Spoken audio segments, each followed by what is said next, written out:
各位早，今天是2024年的5月22号，欢迎大家在早晨7点收看东方卫视晨间新闻节目《看东方》，我是子龙。各位早上好，我是洪胜男。在今天的节目中，我们将重点关注：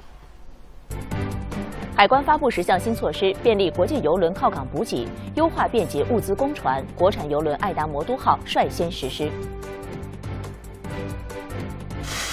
6月1日起，上海12项辅助生殖技术被纳入医保支付，预计每年为参保人员减轻负担约9亿元。港珠澳大桥今年出入境旅客超1000万人次，北上港澳旅客占比超60%。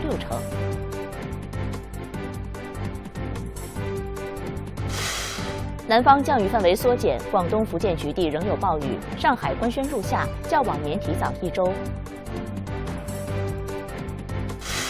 新加坡航空一客机遭遇严重气流颠簸，紧急降落在泰国曼谷机场，已造成1人死亡，多人受伤。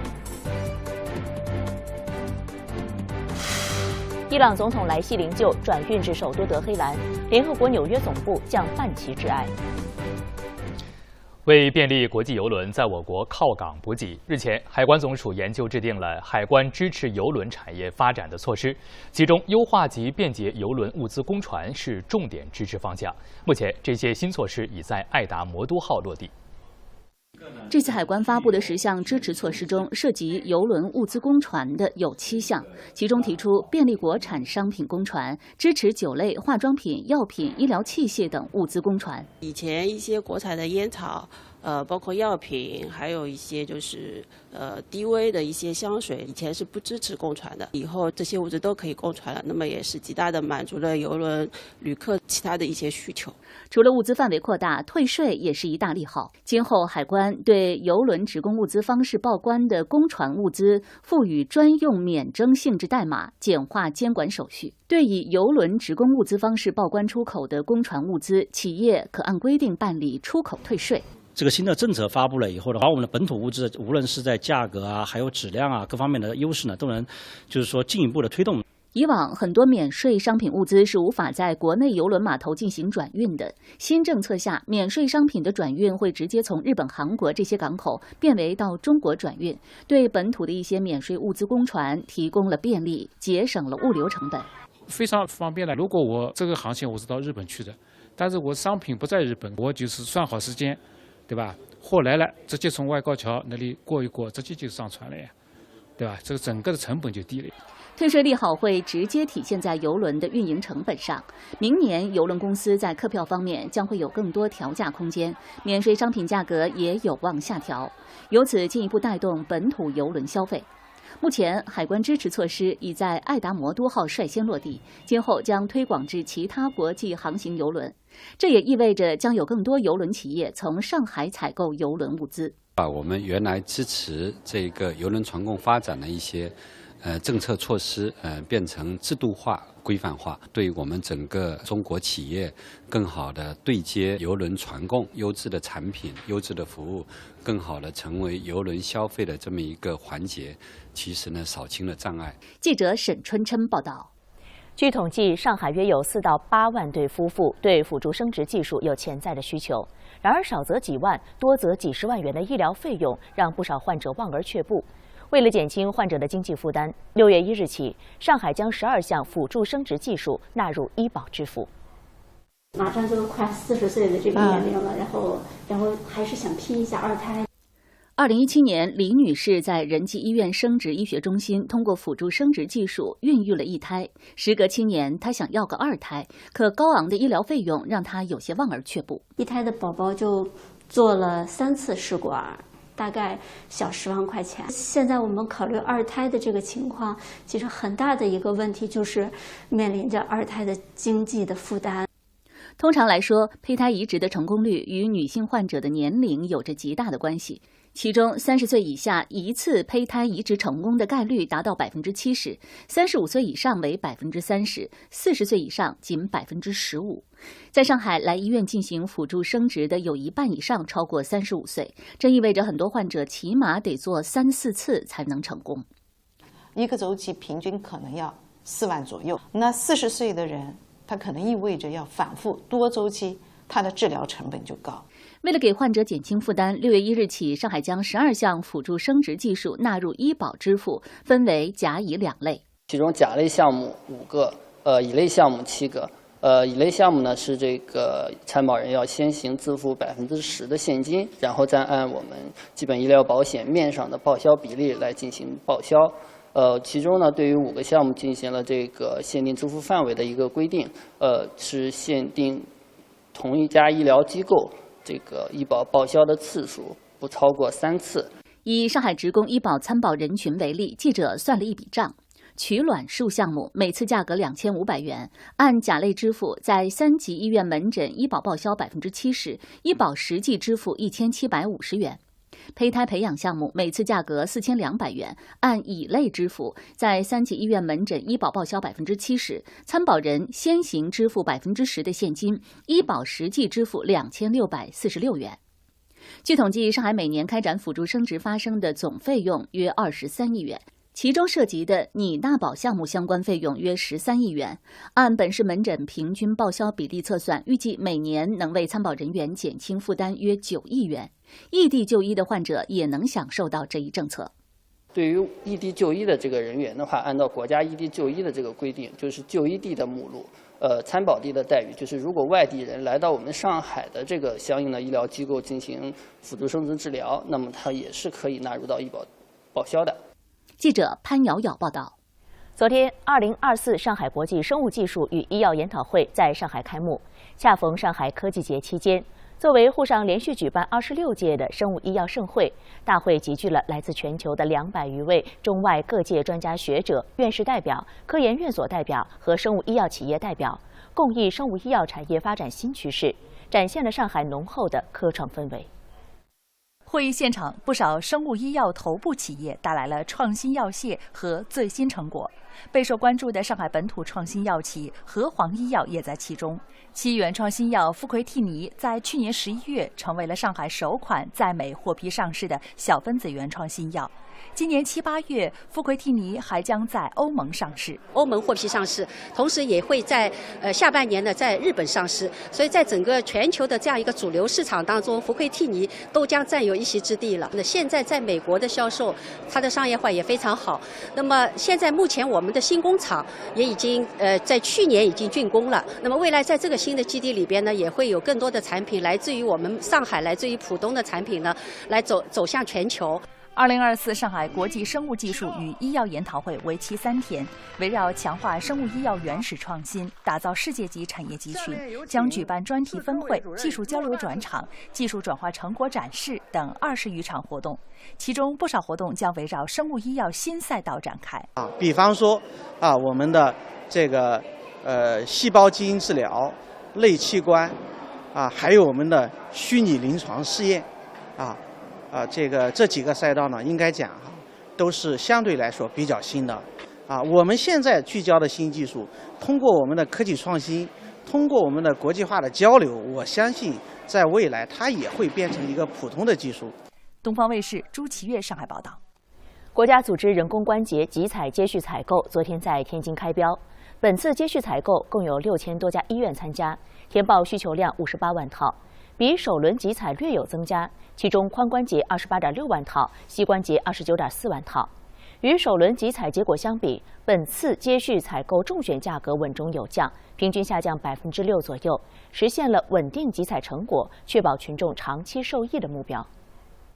一早，参与接续采购的企业代表就开始陆续在现场递交材料。这次续标的产品范围与首轮集采相同，包括髋关节和膝关节，但采购周期从过去的2年延长为3年。经过这2年的时间的这个集采，我们新进入的医院超过500多家，然后我们整体，尤其在膝关节上面的增长还是非常明显的，然后每年有植入量有超过30%的一个增长吧。这轮涉及的61家企业，不仅包括跨国外企，也包括众多国产上市医疗器械企业。集采机构将综合首轮集采中选企业履约情况，对他们进行不同的政策倾斜。对首轮履约良好的企业呢，在中选排名时予以适当奖励，可以增加5%的基础量。那么对履约不佳的企业呢，在排名时予以适当的惩罚。目前，首轮国家组织人工关节集采落地已经2年，显著降低患者负担。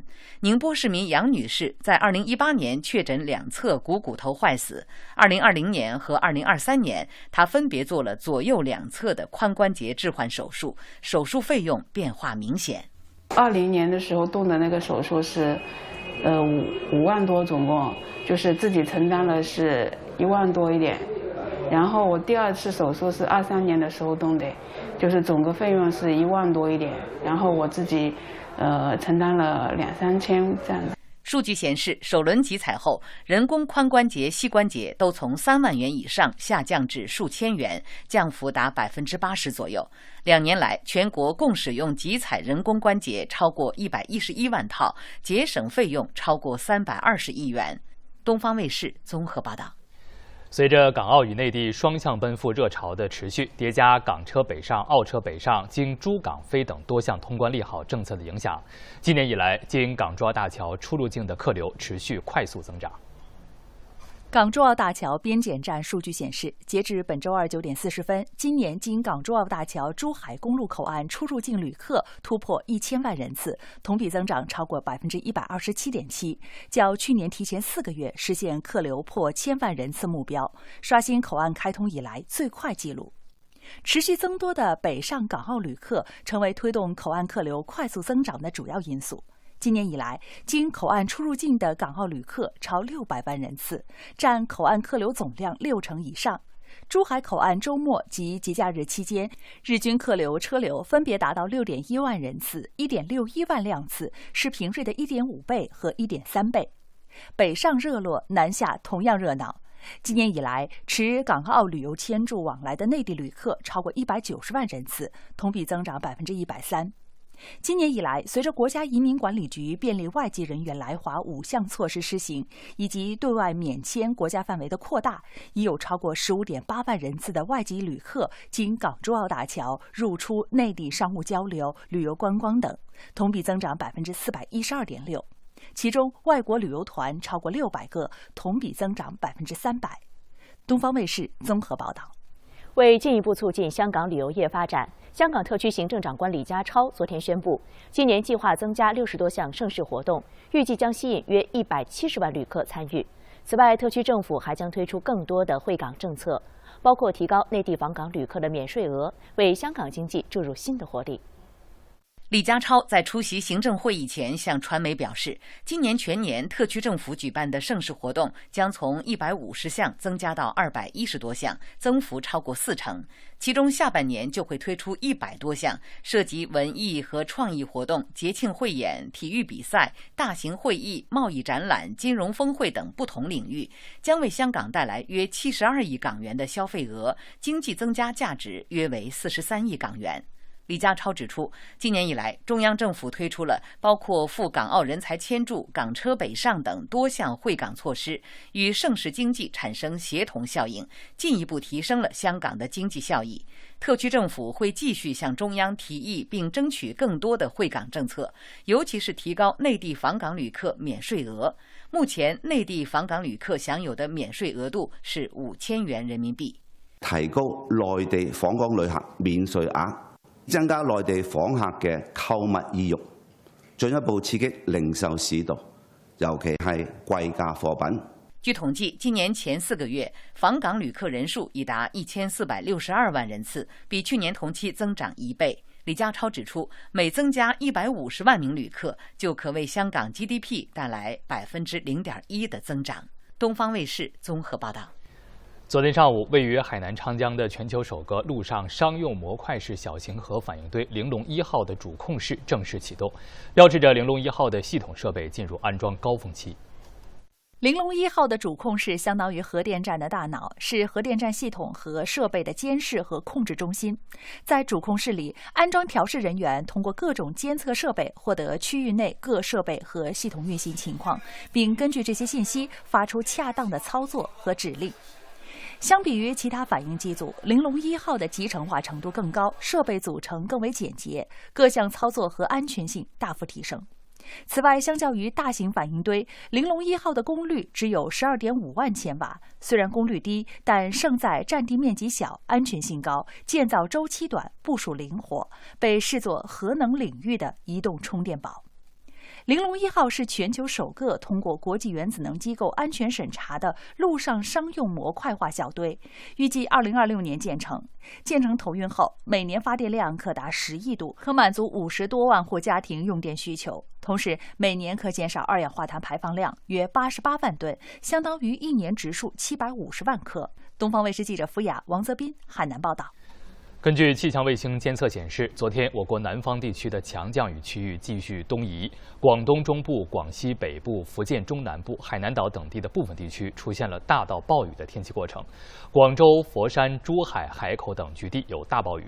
中央气象台预计，未来2天南方整体降水将减弱，但是在海南、广东、福建、浙江等地的部分地区仍有暴雨过程。中央气象台预计，今天开始至25号，南方地区的雨势将持续减弱，范围缩小，以小雨或中雨为主。但在海南、广东、福建、浙江等地的部分地区仍有大到暴雨过程。海南东南部、广东东部沿海、福建南部沿海局地有100到150毫米的大暴雨，并伴有最大小时降雨量20到40毫米，局地超过50毫米的短时强降水过程。局地同时将出现雷暴大风等强对流天气。气象专家提醒，需继续防范持续降雨和局地强降雨可能引发的山洪、地质灾害、城乡内涝等灾害。交通出行如遇积水路段，尽量绕行，切勿强行涉水。东方卫视综合报道。从20日开始，福建省多地迎来了持续的降雨天气。福建省气象台发布暴雨预警4级。根据气象部门预报，昨天福建沿海部分地区有大雨到暴雨，其余地区有大雨、局部暴雨，24小时累计雨量达40到80毫米，局部达到90毫米。福建省自然资源厅、福建省气象局于昨天9时33分联合发布了地质灾害气象风险黄色预警。厦门的同安区、泉州的安溪县、南安市等地地质灾害发生的可能性较大，应加强对地质灾害隐患点的监测和对高陡边坡易发生泥石流的易发区的巡查和防范。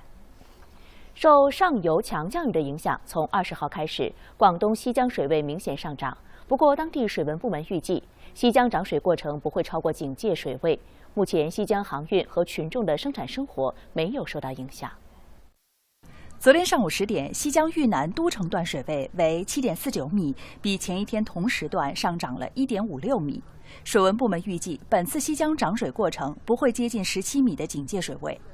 据气象部门预计，豫南县将进入今年龙舟水降水盛期，降水持续时间长，持续性强降雨天气可能引发山洪、地质灾害、城镇内涝。豫南县3防物资仓库储备了冲锋舟、抽水设备、救生衣等防汛应急救援装备，一旦出现灾情险情，将立即组织力量进行抢险救援救灾。相关部门正严格执行24小时应急值守和值班备勤，密切关注天气形势。广东台报道。在香港，天文台一度发出红色暴雨警告，多区全日累积超过50毫米雨量，大屿南雨势最大达到300毫米。昨天早上，雷雨区由西向东移，大屿山雨势最大，天文台10点发出黄色暴雨警告。长沙泳滩中午前的1小时录得超過90毫米雨量，塘附一段嶼南道有山泥傾瀉。好大水，最大係11點半，好快就退啊，1個鐘頭後都冇水了。下午2點50分，香港天文台發出紅色暴雨警告，信號生效期間正值放學時間。留喺班房等班主任宣佈，但係咧，其實我覺得係冇乜雨嘅，即係其實我覺得我唔擔遮都可以嘅。隨着雨區向東移並減弱，下午4點改發黃色暴雨警告。半小時後，所有暴雨警告取消。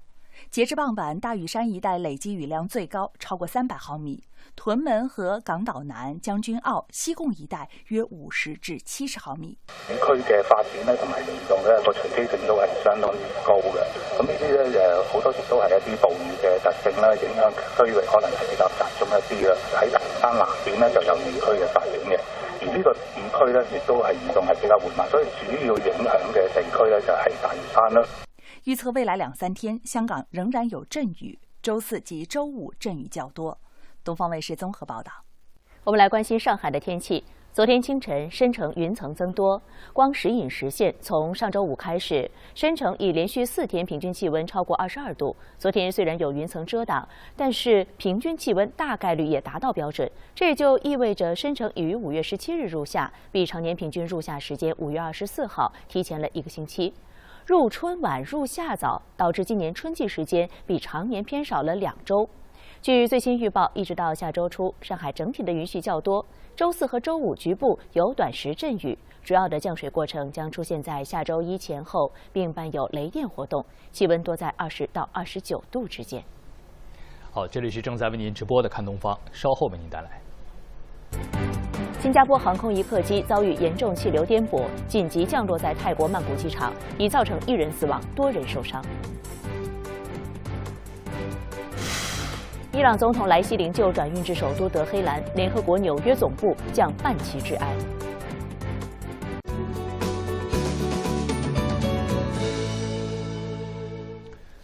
新加坡航空公司的一架客机昨天在飞行过程当中遭遇到严重的气流颠簸，随后紧急降落在了泰国曼谷苏万纳普国际机场。该机场和新航确认，机上1人死亡，另有至少30人受伤，其中7人重伤。另据新航当晚发布的航班乘客的名单，没有中国乘客搭乘该航班。当天下午3点45分左右，新加坡航空公司 SQ321航班客机紧急降落泰国曼谷苏万纳普国际机场。该航班原定从英国希斯罗机场前往新加坡樟宜机场，但途中遭遇严重气流颠簸。24小时飞行雷达公布的数据显示，这架客机在3分钟内从11300米巡航高度急剧降到9400米，在这一高度停留不到10分钟，再次迅速下降。随后不得不备降泰国曼谷机场，机上共有211名乘客和18名机组人员。根据机场和新航确认，机上1人死亡，死者是一名73岁的英国籍公民，初步了解其有心脏病。เหตุเบื้องต้นคร่าวๆนะครับทราบว่าท่านเป็นโรคหัวใจก็อาจจะเป็นการสันนิษฐานจากทางหมอก่อนนะครับอยู่ระหว่างการชันสูตรต่อไปก็คือเราคิดว่าน่าจะเป็นเรื่องของการ heart attack ผู้เสียชีวิตเป็นสัญชาติอังกฤษนะครับอายุ73ปี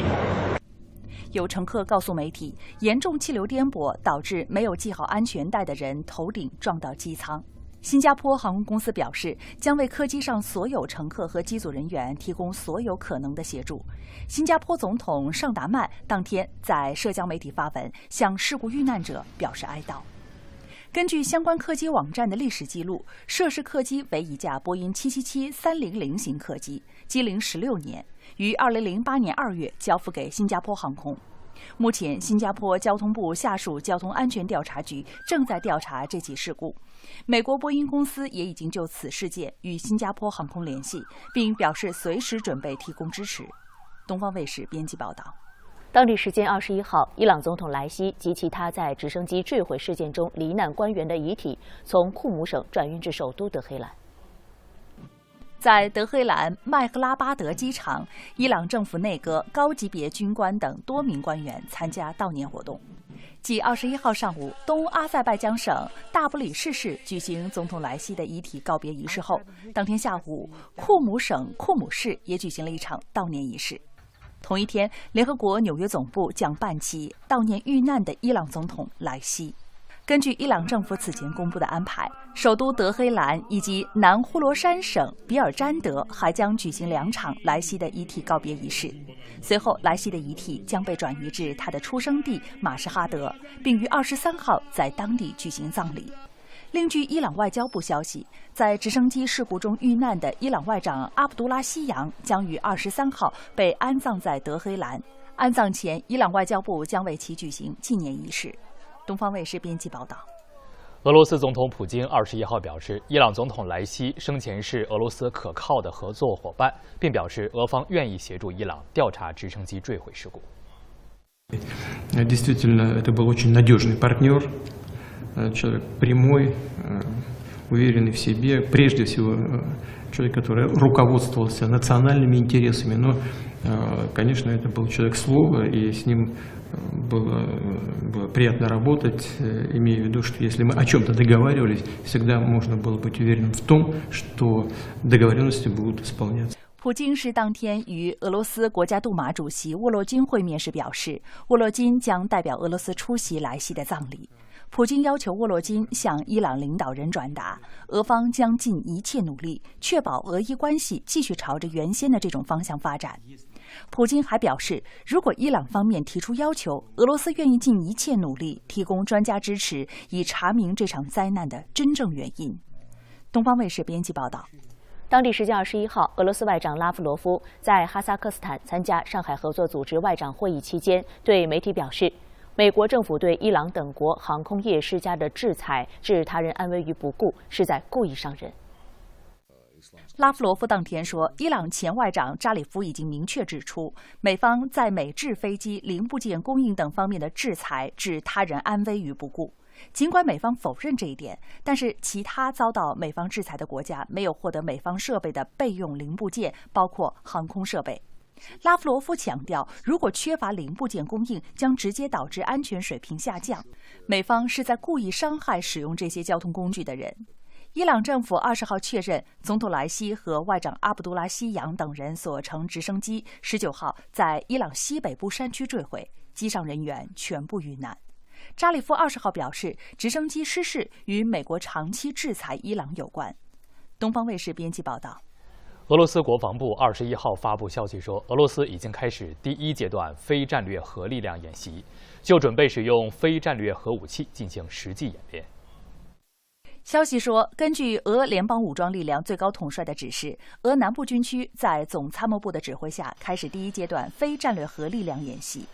俄南部军区导弹编队正在演练如何获取伊斯坎德尔战术导弹系统专用弹药、装备导弹，并秘密移至发射区准备发射。此外，俄空天军航空部队正在演练为包括匕首高超音速导弹在内的航空兵器装备特殊弹头，并飞入指定巡逻区域。俄国防部强调说，本次演习是对西方官员挑衅性言论和威胁的回应，旨在检验非战略核力量执行战斗任务的战备状态，确保俄罗斯的主权和领土完整。东方卫视编辑报道。当地时间21号，在阿根廷总统米莱拒绝为攻击西班牙首相桑切斯的妻子道歉后，西班牙外交大臣阿尔瓦雷斯宣布永久撤回西班牙驻阿根廷大使。对此，米莱当天表示，并不会考虑撤回阿根廷驻西班牙大使。阿根廷总统米莱19号访问西班牙马德里时，对西班牙首相桑切斯的妻子发表负面言论。西班牙随后宣布召回该国驻阿根廷大使。20号早些时候，阿尔瓦雷斯表示，如果阿根廷方面不公开道歉，西班牙不排除与阿根廷断绝外交关系的可能性。Les anuncio que retiramos a nuestra embajadora en Buenos Aires.La embajadora se quedará definitivamente en Madrid. Argentina continuará sin embajadora. 东方卫视编辑报道。当地时间的21号，瑞典外交大臣比尔斯特伦访问约旦，并且会见了约旦副首相兼外交与侨务大臣萨法迪。双方强调需要确保人道救援物资充足而且可持续地进入加沙地带。比尔斯特伦强调保障人道援助物资运输车队安全的重要性。他谴责近期以色列极端定居者针对援助物资运输车队的频繁袭击，并表示瑞典支持欧盟对极端主义定居者实施制裁。And let me be clear on this. Any attacks on humanitarian convoys are completely unacceptable, regardless of who carries them out. Sweden and the EU have called repeatedly on Israel to stop settler violence and to stop settlement expansion in the West Bank.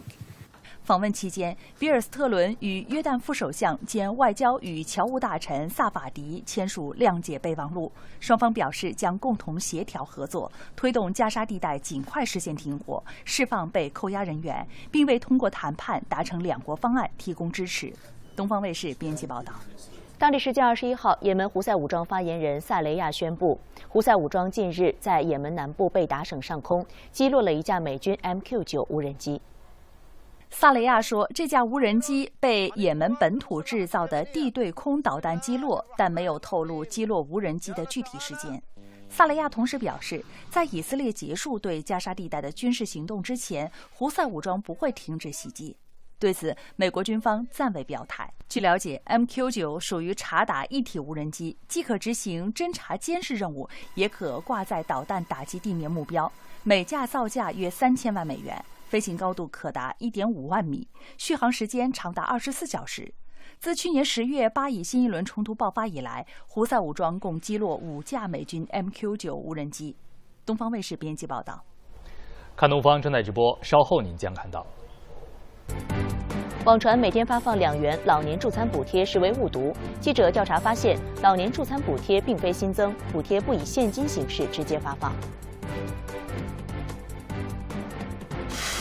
南京存量住房以旧换新，首批52组客户确认成交，换购人可选择保留原住房师教区3年入学资格。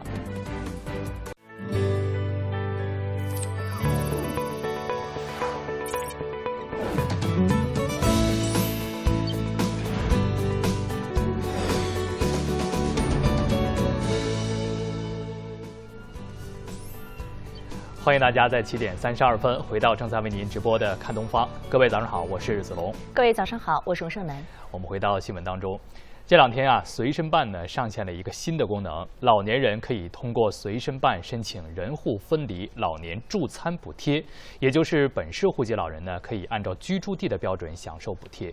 可是随之而来的一则市政府对上海60岁以上老年人每天发放2元助餐补贴的消息呢，就在网络上被大量的转载。很多老人认为助餐补贴将会以现金的形式直接发放到敬老卡或者是社保卡之内。那对此，市民政局表示该消息为误读。那么实际情况究竟如何呢？我们来看记者探访。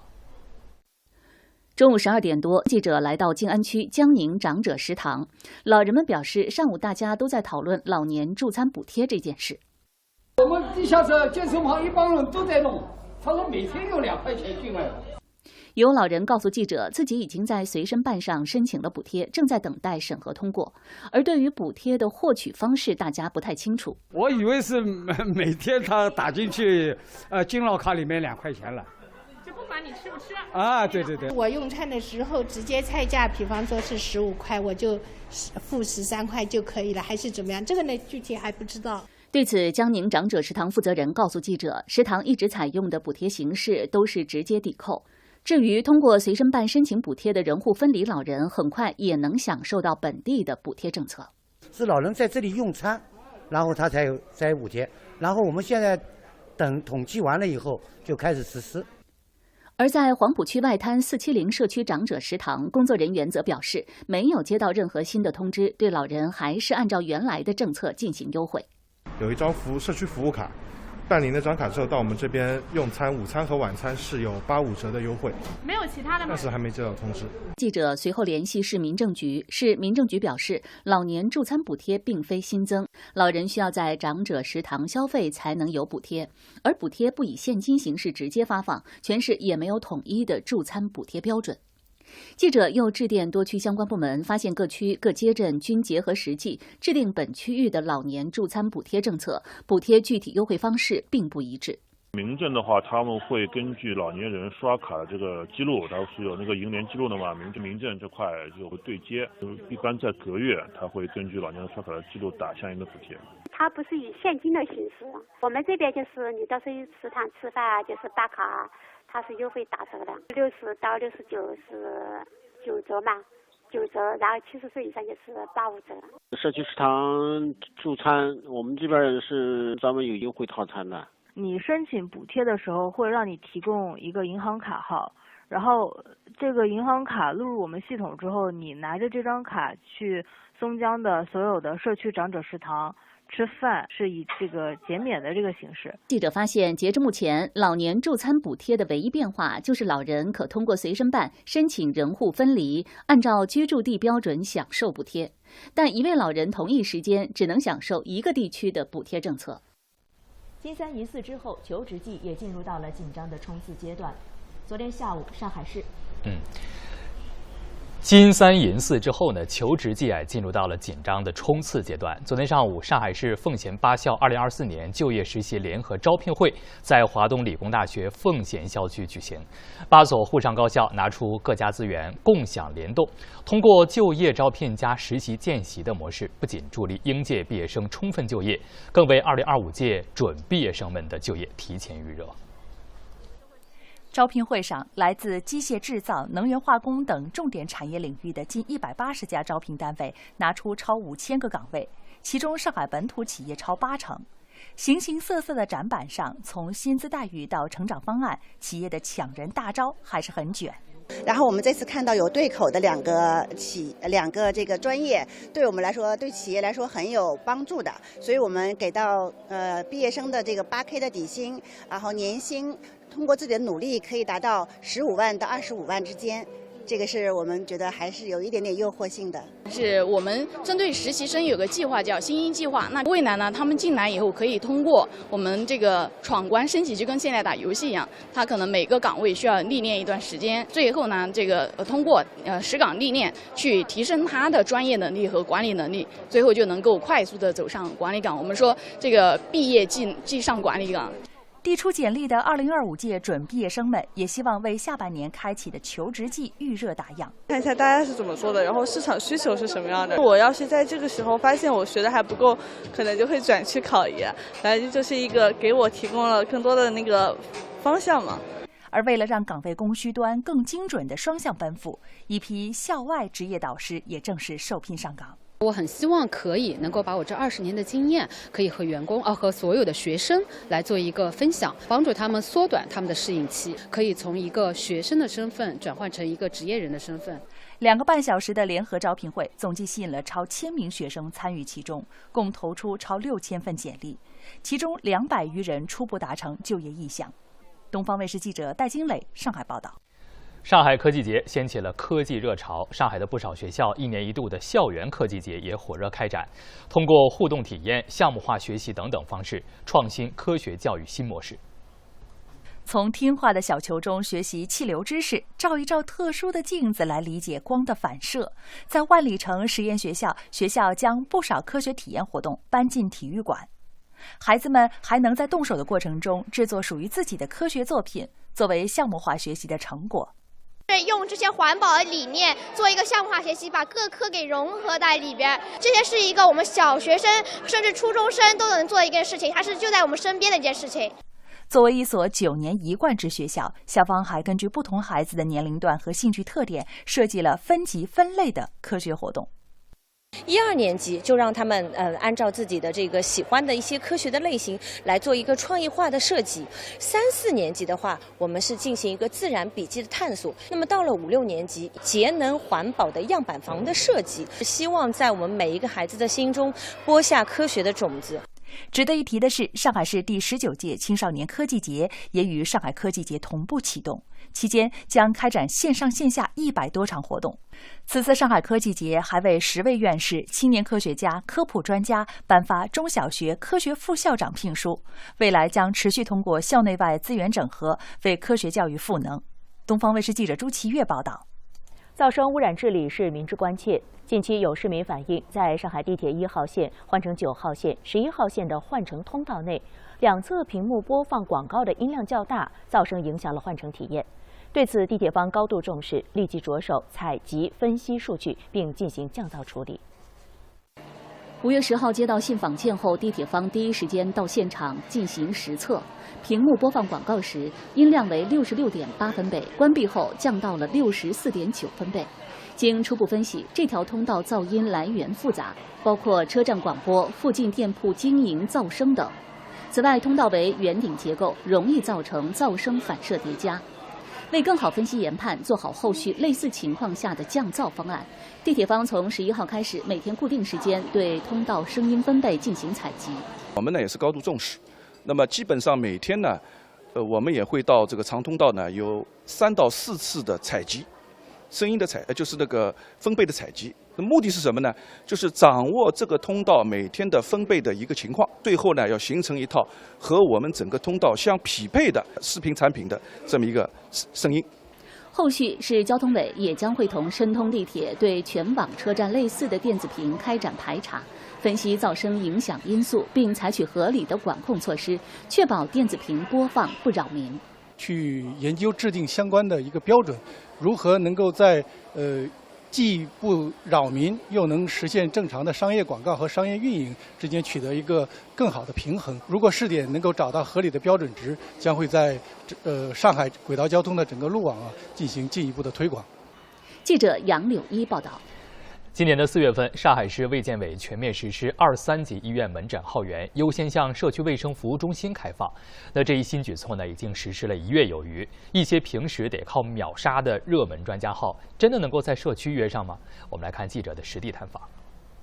虽然小孩子生了这个病吧，就是压力也很大，所幸现在治疗还比较稳定的，然后又挂号，这个解决了我一个最大的一个可以说是困难吧，就是真的是很开心的，很激动的。为什么一个简单的挂号让朱女士如此感慨呢？原来2年前，朱女士的女儿不幸确诊急性淋巴细胞白血病，至今一直在上海儿童医学中心血液科化疗。最近一次，孩子的肝功能转氨酶指标一下超过正常值13倍，需要马上就医调整治疗方案。可主诊医生是儿童白血病治疗方面的知名专家，线上号源早已经被秒杀一空。了解到号源下放社区的新举措，朱女士便带着女儿来到祁连社区卫生服务中心就诊。家庭医生评估后，通过市级分级诊疗平台为孩子预约上了专家号。由于是基层转诊上来的患者，5月13号，朱女士带女儿就诊时还享受到了优先就诊的服务。现在呢就很方便，我直接可以在家门口5分钟即达的那个社区卫生服务中心去找我的家庭医生预约到，真的是帮忙很大很大的。据了解，目前市级分级诊疗平台已有61家3级医院入驻，专家和专病号源占比60%以上。1个月来，在祁连社区卫生服务中心，通过家庭医生转诊至上级医院的患者超过40人。评估下来，这个病人可能需要转诊的，那么我们就可以通过我们家医工作站帮助病人找到自己他需要的一个医院和需要的医生，那么我们就帮他转诊。转诊成功以后，他会在他的手机上接到一条短信，几月几号几点到几点，到什么医院去就诊。他只要按照这条信息去，就看病很方便。除了号源的下沉预约，患者从社区转诊到上级医院，还可享受优先就诊、优先检查、优先住院的3优先服务。而为提高医疗资源利用率，未使用号源也会尽快返回医疗机构，继续向社会面开放。合理的去引导我们签约居民去用好这个号源小病、常见病在我们社区看，疑难杂症通过家庭医生，然后进一步的转诊到上级医院，做好家门口的健康守门人的一个职责。为了进一步的方便驾驶员，交管12123 APP 已经上线了事故视频快处功能。两车发生轻微事故呢，可以直接通过线上定责登记，平均处置时间只有6分钟。自今年的4月份试点以来，已经有4000多起事故通过这一方式完成了远程定责。静安交警远程事故处理中心接到视频来电，2名车主在南京西路常德路附近发生轻微碰擦，需要定责进保。处置人员立马通过视频与报警人连线，并指导当事人持手机按照视频通话模式记录关键碰擦部位。现在把手机移动到这部车子的车辆侧后方。根据双方描述误损部位和事故形态的特征，短短几分钟，处置人员就对事故责任做出了认定。你承担本次事故全部责任有异议吧？核对双方车辆与人员信息无误后，交警在后台系统中开具了对2车事故的责任认定。接下来，双方当事人会收到相关的短信内容留作备份。这起事故就此处理完毕。平均时间大概在6到7分钟能够处理一个，那么有助于当事人快速处理、快速撤离，那么最大程度的减少对我们交通通行的一个影响。交警部门提醒车主，如果遇到不涉及人员伤亡、责任明晰的轻微事故，都可以打开12123 APP， 从事故视频快处模块进入，进行一键报警。这一视频快处功能只适用于每天早7点至晚7点的地面道路，与地面道路平行的本市高架道路上发生的事故，由于技术原因尚不适用。目前，交警技术部门正在加紧研发，力争尽早突破。记者李恩婵报道。昨天上午，南京市存量住房以旧换新首批10位业主代表与南京市房地产交易中心开发商二手房收购企业签署4方协议。从活动发布、选购新房、评估旧房到第一批业主正式签约，仅用了25天。首批总计有52组客户确认成交。4月27日，南京安居集团发布存量住房以旧换新试点活动公告，首批限额2000套。截至5月20日，线上、电话、现场等各类咨询约3450组，微信小程序宁换新平台登记意向报名约4150组，初审符合条件的登记约3430组，按场累计来访约2230组，缴纳新房意向认筹金的换房人515组，首批次100套房源线下验房、评估结果出具等工作已经完成。我们的旧房子从挂房到现在也将近2年了，基本上出了这个政策，然后第一时间就交了材料，然后评估整个过程也很快，评估的价格我们是比较满意的，100平以下。然后我们这次加了300多万，关键是我能快速的换到我想要的新房子。上周，安居集团摇号选定2批评估机构，同步开展200套房源的验房评估工作，3家评估机构到现场评估，取中间价。预计6月上旬能够基本完成房源现场查验，从上门时间开始，预计5至8个工作日能够出具结果，反馈给换购市民。以旧换新成功后，换购人可选择保留原存量住房市郊区3年入学资格，以存量房买卖合同签订生效之日起计算。更多长三角区域的消息，我们来看一组简讯。2024年，上海市政府柜台债正式开启认购，期限3年，票面利率2%，发行总额30亿元，下周2起可上市交易。此次柜台债由市政府发行，并承担还本付息责任，认购踊跃，募集资金主要用于市级的教育、医疗卫生等民生类项目。个人或机构投资者投资地方债的利息收入均可免征所得税和增值税。上海徐汇再添一处运动休闲新地标，由光大会展中心改建的洛克公园运动中心正式启用。篮球区域被划分为3个空间，包括了3片标准全场和8个半场。与此同时，国际篮联篮球之家也落户于此，今后将与上海开展篮球培训等方面的合作。上海市奉贤区第2季度重大产业项目集中开工，10个项目涵盖生物医药、智能制造、新材料等产业，总投资46.8亿元。其中，海宝药业现代中药智能制造产业化项目、东山精密新能源汽车结构件智能研制基地项目，计划投资均在10亿元以上，示范带动作用凸显。按照1年2征政策的工作要求，上海今年下半年高校征兵工作正在全市有序开展，高校学子们热情高涨。今年，上海将优先批准理工类大学生和备战打仗所需技能人才入伍，符合条件的本专科毕业生年龄放宽至24周岁，研究生放宽至26周岁。江苏常州公布行动方案，推动大规模设备更新和消费品以旧换新。方案包括回收循环利用、标准提升、绿色低碳提升等5大行动，将重点围绕工业、建筑、交通等领域实施设备更新行动，力争到2027年设备投资规模较去年增长30%以上。南通、泰州、扬州是江苏的3大造船基地，聚集江苏全省80%船舶海工制造企业，也是国家先进制造业集群。记者从江苏工信部门了解到，今年第1季度3大造船基地新接订单量为114艘，852万载重吨，同比增长121.2%，新接订单量占世界市场份额的24.6%。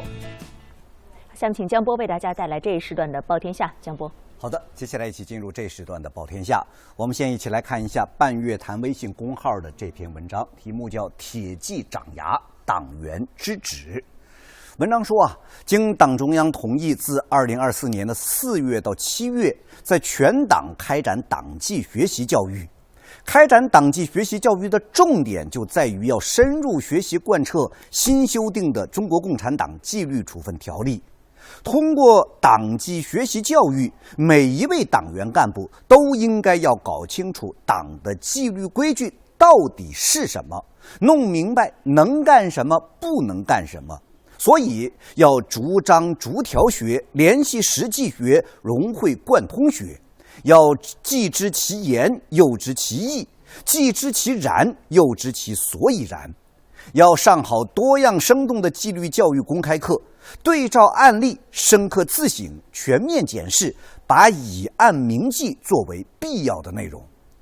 当然了，文章同时也说，学纪、知纪、明纪，最终还是要落实到守纪上。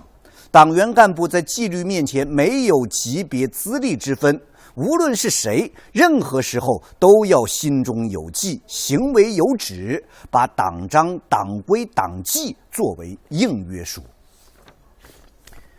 那接下来我们再来看一下《中国纪检监察杂志》也刊登了这样的一篇文章，题目叫《党纪学习教育要切实防止两张皮》。文章说了，当前党纪学习教育正在全党上下全面启动，有序开展。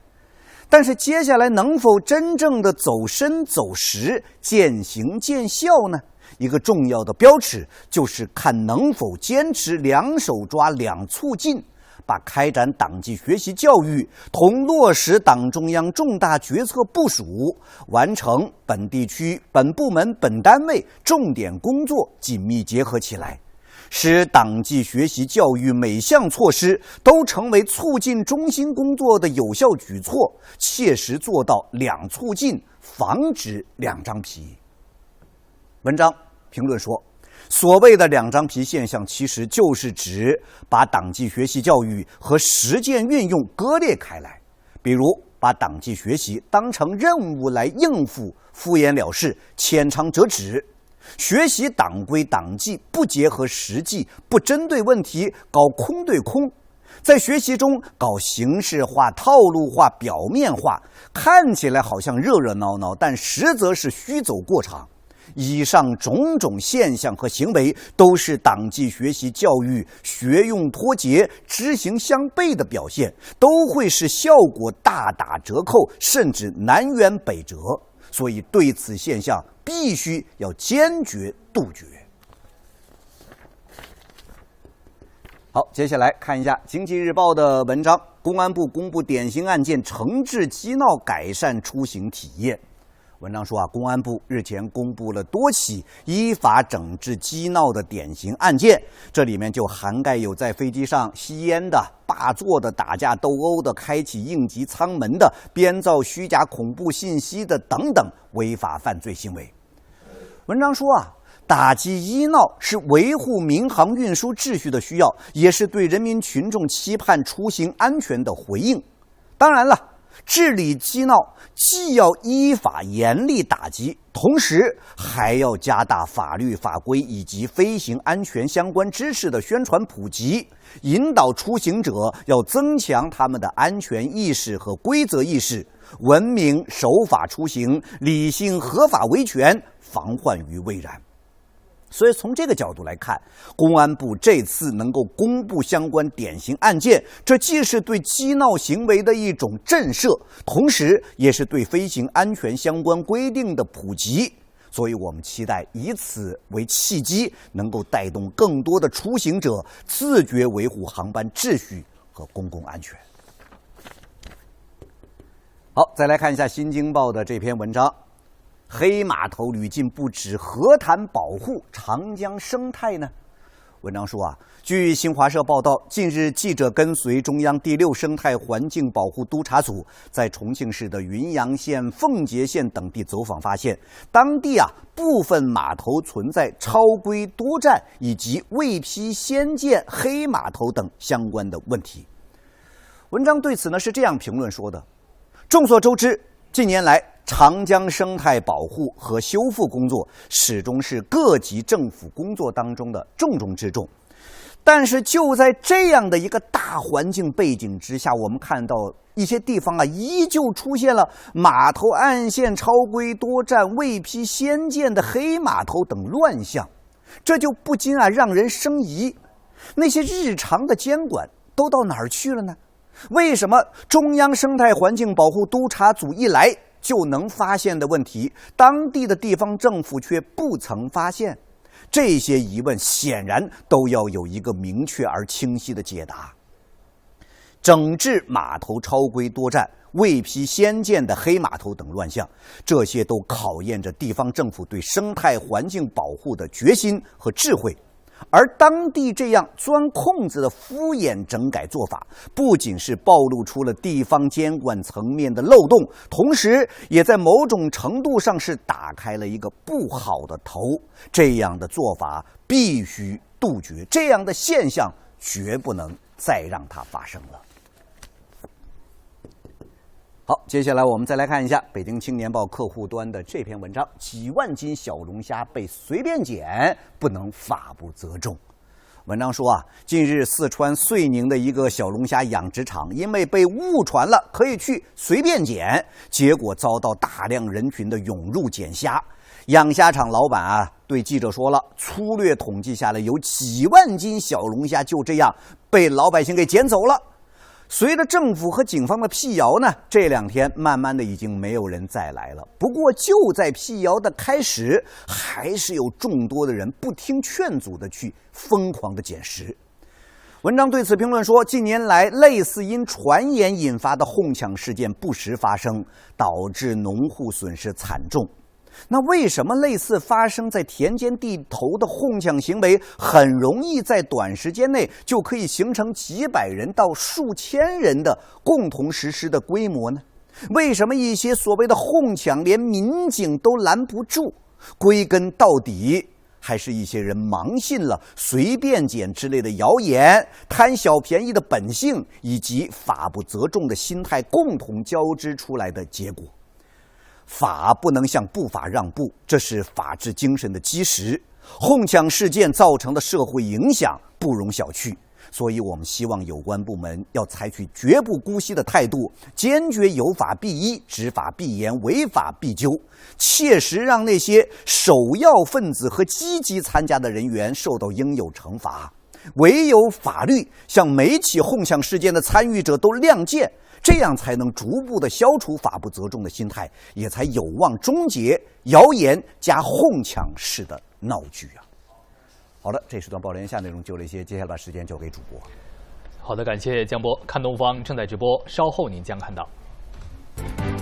京沪56家出版社联合抵制京东618低价售书，图书定价之争引关注。运力趋于饱和，部分车辆日均接单不足20单，全国多地发布风险预警，提醒慎入网约车行业。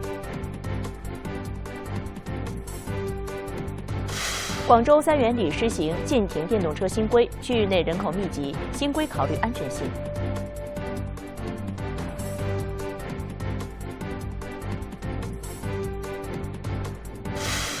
新加坡航空一客机遭遇严重气流颠簸，紧急降落在泰国曼谷机场，已造成1人死亡，多人受伤。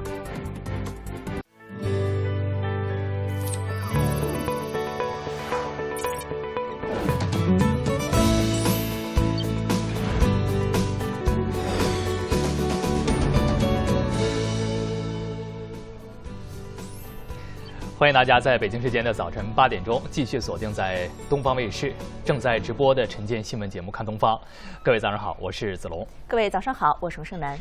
我们来看一下天气首先来看看上海。上海今天是多云到阴，东到东北风，今天下午转东到东南风，风力都是3到4级。今天的最高温度27度。那明后天的局部地区是有短时阵雨的，主要的降水过程将会出现在下周1的前后，并且伴有雷电活动，气温多在20到29度之间。从上周5开始，申城已经连续4天平均气温超过了22度。昨天虽然有云层的遮挡，但是日平均气温大概率也是达到了标准。这也就意味着申城已经在5月17号正式入夏，比常年平均入夏时间5月24号提前了1周。入春晚、入夏早，导致今年春季时间比常年偏少了2周。据最新的预报，一直到下周初，上海整体云系都是比较多的。另外呢，根据气象卫星监测显示，昨天我国南方地区的强降雨区域继续东移，广东中部、广西北部、福建中南部、海南岛等地部分地区出现了大到暴雨的天气过程。广州、佛山、珠海、海口等地的局地有大暴雨。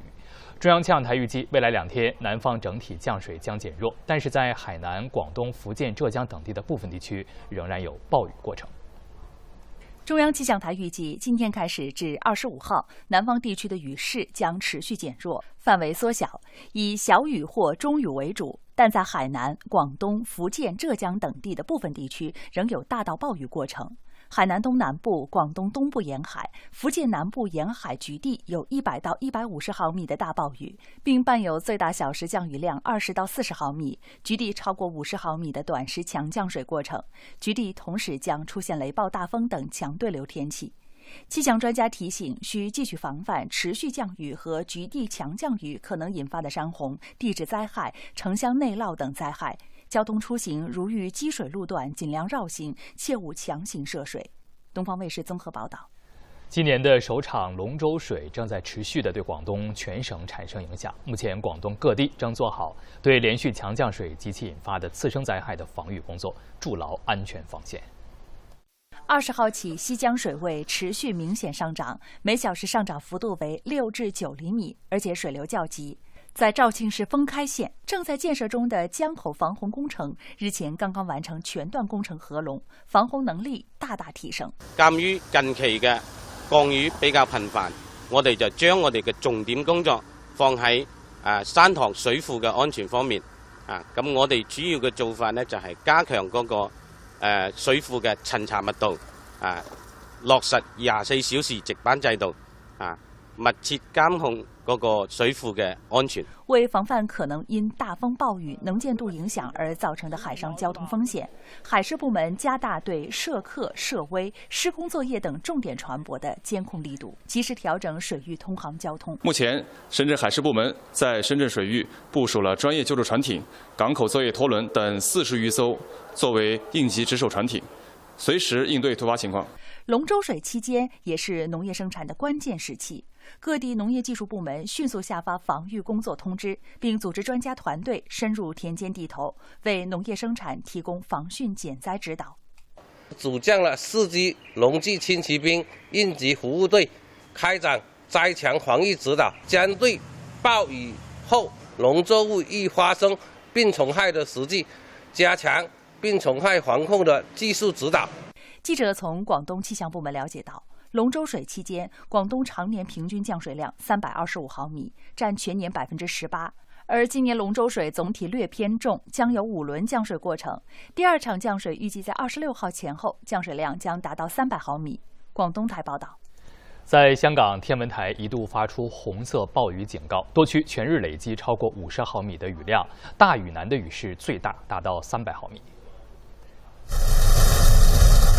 昨天早上，雷雨区由西向东移，大屿山雨势最大，天文台10点发出黄色暴雨警告。长沙泳滩中午前的1小時錄得超過90毫米雨量，塘福一段嶼南道有山泥傾瀉。好大水，最大係11點半，好快就退啊，1個鐘頭後都冇水了。下午2點50分，香港天文台發出紅色暴雨警告，信號生效期間正值放學時間。留喺班房等班主任宣布，但係咧，其實我覺得係冇乜雨嘅，即係其實我覺得我唔擔遮都可以嘅。隨着雨區向東移並減弱，下午4點改發黃色暴雨警告，半小時後所有暴雨警告取消。截至傍晚，大嶼山一帶累積雨量最高超過300毫米，屯門和港島南、將軍澳、西貢一帶約50至70毫米。地區嘅發展咧同埋嚴重咧個隨機性都係相當高嘅，咁呢啲咧好多時都係一啲暴雨嘅特性啦，影響區域可能係比較集中一啲啦。喺大嶼山南邊咧就有雨區嘅發展嘅，而呢個雨區咧亦都係移動係比較緩慢，所以主要影響嘅地區咧就係大嶼山啦。預測未來2-3天，香港仍然有陣雨，周四及周五阵雨较多。东方卫视综合报道。中央气象台预计，今天开始至24日，我国北方地区的晴热天气将再度发展增多。根据气象卫星监测显示，这2天在冷空气和降水的双重影响下，我国北方地区的高温天气过程有所缓解。但是，随着暖高压天气系统的调整，预计22号至24号，北方地区的晴热天气将再度发展增多。尤其在23号、24号2天，陕西、关中、河北、河南、山东等地将出现高温天气过程。银川、兰州等地的最高气温都将达到35摄氏度。需要注意的是，22号至24号，华北南部、黄淮及陕西、关中等地还将出现干热风天气，对冬小麦灌浆乳熟会产生不利影响，各地需提前做好相关防范措施。气象专家分析，北方地区此次高温过程影响范围有限，持续时间不长，预计24号前后，随着冷空气南下，北方的高温天气将再次得到缓解。从20日开始，2份出版行业的联合声明告知函在网络上流传，引发了大众的关注。这2则声明由北京10家出版社和上海出版经营管理协会代表的上海46家出版单位发出，表示不参与此次京东方面提出的618促销力度为2折到3折的图书促销活动。眼看要迎来一波销售高峰的618前夕，出版社为何要联合发声呢？这份引起广泛关注的声明告知函中，告知对象是江苏袁州电子商务有限公司，也就是京东商城负责经营图书板块的全资子公司。上海出版社经营管理协会代表上海46家出版单位声明，对对方提出的618促销活动方案，即全品种图书以2至3折不等的价保政策，参与5月19日至6月20日期间促销力度最大的8天活动，表示不参与，并且不承担活动期间产生的任何返利费用。在书友交流的论坛内，也有人提到，刚刚在京东上薅到羊毛，一些打折书籍已经陆续被下架。这些书属于多家出版社。在京东图书页面的醒目位置，到处是折后满减、到手价2.8折等字眼，刺激着消费者的神经。在眼看图书大卖的618前夕，出版社为何联合起来抵制电商？一位出版业内人士透露，出版界其实苦平台久矣，这次的活动要求折扣低到2、3折，意味着平台要拿走出版社能赚的最后1块钱。基本上出版社的所有成本、印制成本，包括它的版权成本加在一起不超过25%，25%是极限。那么有很多民营公司可能会做到更低。那么30折是什么意思？就是说这是出版社所剩余的最后1口利润，京东要把它全部拿走。对于电商平台方来说，打折图书更大的作用其实是引流，但对于出版社来说却要付出实实在在的成本。这也难怪这次北京也有10家出版机构也联合发出告知函。电商上一次遭遇出版社集体倒戈要追溯到10多年前。2011年5月，京东打出全部少儿图书4折封顶的广告后，遭遇了24家少儿出版机构联合抵制。在那以后，出版机构和电商平台一直在博弈。出版机构希望借助电商渠道扩大销售，而电商则以此来要求出版社不断降低价格。然而，随着移动互联网的崛起，越来越多读者习惯了线上下单，博弈的天平渐渐失衡，最后出版社只能调高图书定价来应对超低折扣。就是这本32块钱的书，它的成本至于8块钱，它大部分的在网上的销售价格是这本书定价的1半，也就是16块钱左右。16块钱左右。对的。那么，如果没有平台这件事情，这本书很有可能定到25块。不少读者普遍感叹，书价越来越贵，有些书每次再版价格就要涨一点，这其实就是形成了恶性循环。反过来，书价越高，消费者越依赖电商打折，与此同时还挤压了原本作为中间环节的书店的生存空间。这个10多年来，因为种种原因吧，特别是由于线上的一些的那个促销活动啊，其实对我们的实体书店这个业态冲击确实是很大的。对此，也有不少读者认为，你们管你们打，最后实惠让给老百姓就行。消费者来说的话，肯定是会买价格就是相当于更实惠的那一家，就不管是电商还是实体书店。但在业内人士看来，长期如此的话，最后的结果可能就是无人再愿意花力气投入好的创作以及作品的推广了。如果说我们继续满足于平台的这样的一个高折扣高定价低折扣的这样一种竞争需求的话，出版社的整个一个利润的空间会越来越窄，会导致出版社在内容生产上的质量会下降，它就没有能力花很大的一个精力或者投入在它的内容生产上，实际上到最后伤害的还是读者。就是大家都形成习惯了，就是一定要有折扣才买，就是让出版社去买单的话，他们的现在的这个运营困境本来就还蛮突出的嘛，对不对？我发现有很多的出版社，好的出版社他们都不出书了。都不出新的那个书了。业内人士建议，合理的定价机制是作者和出版商愿意持续投入创作和市场推广的重要保障。尽快完善机制，让图书定价体系回归理性，才能让行业回归健康发展。那截止到目前呢，京东方面依然是没有发声。其实，图书电商与出版机构之间的这个博弈是常年存在的。电商给书籍带来了大量的销量和曝光，而平台呢各种花样百出的打折活动，对书籍的正常价格体系也是冲击得非常明显。那这次出版界的联合抵制，则是把双方的博弈摆在了明面上，是否会成为双方重新找到合作平衡点的一个契机，也是引发了广泛的关注。当然，我们还是期待这行业能够尽快的回归健康发展能够有更多的更好的书以合理的价格让咱们消费者读到。非遗加旅游是当下文旅融合的重要一环，相关旅游预订单量增长也是比较明显。13朝古都洛阳成为非遗技艺的汇聚地，置身河南洛阳洛邑古城之内，随处可见身穿红马甲的约拍小哥，他们也通过自己的方式传播非遗文化，留住游客们的美好时刻。你看，往这一站下来，这个扇子这样，你想看我，但是又比较害羞，主要那个眼神。来，姑娘来。洛邑古城中，和秦家阳一样的摄影师有几百位。秦家阳无疑是最忙碌的摄影师之一，而拍美照的秘诀就藏在他每天如影随形的道具箱中。汉服有3大样是必不可少，第一个就是等于说是油纸扇、扇子，还有灯笼。像扇子一块有，比如说我们这个洛绣呀，代表一些洛阳的非遗特色文化呀。守着这个门面，把这个照片拍好，让所有全国各地来这里的公主呀、游客们能体会到咱洛阳的传统文化。拿些我们等于说我精心去挑选这些特别有传统文化来代表了非遗的东西，客户会有很强的代入感。一些游客在拍摄中还被这些精致的非遗文创种了草，这也为景区的非遗手工艺品商店带去了客流。做的特别好看，然后也有买了一些送给朋友们呀啥的，而且也很划算。别看古城面积不大，其中蕴藏100余项非物质文化遗产业态，孔家钧窑、叶雕、毛笔等等，还创新推出了适合游客打卡留念的场景和衍生品。我们最初作为一个非遗聚集地，现在也在跟着潮流热点进行着调整。一些非遗门槛高，市场小，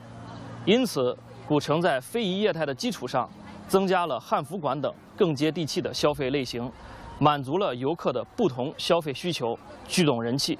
据不完全统计，仅全市43个传统工艺相关的非遗项目就带动就业万余人，年产值10亿元。仅今年1月1号至5月5号，来洛游客就达到6282.16万人次，消费总额达458.24亿元。而演唱会呢，也成为了撬动城市文旅的生意经，成为文旅融合发展的粘合剂。不少人跟着演唱会去旅行，成为了越来越多年轻人的出游新风尚。5月18号、19号，太原连续举办2场大型演唱会，吸引不少外地歌迷前来。演唱会期间，太原开通多条免费接驳专线，地铁也延时运营。太原地铁什么延长1个小时呀，有什么免费的接驳车啊，这都是挺好的，非常人性化。记者了解到，不仅演出场馆会为歌迷发放地方特产伴手礼，在演唱会举办前3天至后3天期间，演唱会门票持有者还可免费游太原部分核心景区，免费乘坐公交、地铁。据统计，5一假期期间，太原市就举办了5场演唱会，带动综合消费超10亿元，同时带动主要景区、博物馆、旅游休闲街区等接待游客568.52万人次。我觉得开演唱会对我们的帮助促进挺大的，外地的歌迷都会住在这边，然后我们这边的销售额就会比市场会高很多。为支持演唱会经济发展，当地还成立太原市演唱会经济服务保障工作专班，解决演唱会举办堵点难点问题。今年5月到10月，20余场演唱会将在太原开唱，进一步促进当地住宿、餐饮、购物、交通等消费活力。进入5月，新疆各地以其独特的自然人文环境，吸引了不少游客前来打卡，各大景区游客络绎不绝。眼下，位于哈密市西南部的哈密雅丹大海道景区迎来了全国各地的自驾游游客。东西约500公里的丝绸之路大海道连接着甘肃敦煌和新疆鄯善，曾经是这片沙海荒漠中里程最短的丝绸之路的走法。哈密雅丹大海道景区以雅丹地貌和翼龙化石为主要景观。今年5月以来，前来大海道景区游玩的游客持续增加，来自各地的越野车、房车、轿车等络绎不绝地驶入景区。大海道它是因为地质经过几千年的风化形成的各种各样的标志，是说过来看看，都是挺漂亮的。5月19号，经过2个月升级改造的吐鲁番坎儿井民俗园景区重新开门迎客。景区以1000年前吐鲁番一个村庄的坎儿井建成通水庆典为故事背景，沉浸式演绎欢乐坎儿井。坎儿井是新疆人民智慧的结晶，独特的水利灌溉系统让人惊叹不已。游客可以沿地下渠道漫步，感受清凉，了解其建造和运作原理。以前在那个地理课本里面有介绍坎儿井，然后有时候在节目上也有看到。那但是真的是不如来这边看会更贴切一点。5月19号中午12点，吐鲁番火焰山景区巨型金箍棒地表温度计达到了51摄氏度，但高温也挡不住游客前来游玩的热情。当天上午，在景区停车场里停满了旅游大巴和私家车，游客们打着遮阳伞，戴着墨镜，在景区内骑骆驼，乘坐3角翼滑翔机，感受着火焰山别样的美。黄山3大主峰之一的天都峰，自2018年12月开始封闭轮休，5月20号，天都峰结束轮休，正式对外开放。不少游客呢，也是赶在第一时间攀登天都峰，感受独属于黄山的浪漫。松木青翠，微风和煦，伴着初夏风光，一踏入玉屏景区，便看到天都峰高耸入云。我也是很幸运，第一批就上了咱们这个天都峰。天都峰海拔1829.2米。作为探险体验型景点，登峰游步道沿峰壁蜿蜒直上，最陡处接近85度。把握好自己的节奏，我觉得我们每个人都是可以顺利登顶的。黄山天都峰自2018年12月封闭轮休至今，开放前，黄山风景区管委会园林局对代表性植物的固定样株生长状况和固定样方草本植物层盖度变化情况进行检测，均达到开放临界值。为了保障游客游览安全，黄山风景区及时制定了天都峰旅游秩序管控工作方案，后续还将根据游客体验实际情况再进一步优化调整。我们从安全、生态、舒适、景观、科普和数字性6个方面全面升级了游步道、观景平台、安全绳网、安全护栏、旅游厕所和标识标牌，希望我们的全面升级为游客游览天都峰提供安全舒适的游览体验。随着气温不断攀升，夜间旅游成了不少游客的首选。在山东临沂，当地以河为舞台，打造了多彩夜游场景，让城市开启夜嗨模式。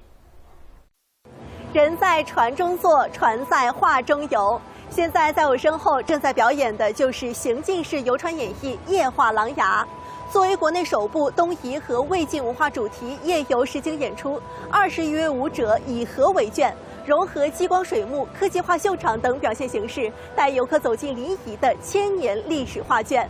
溯河之上，在3000多道光束的点缀下，游客跟随游船在4公里的水幕光影秀中跨越时空，沉浸式体验琅琊文化。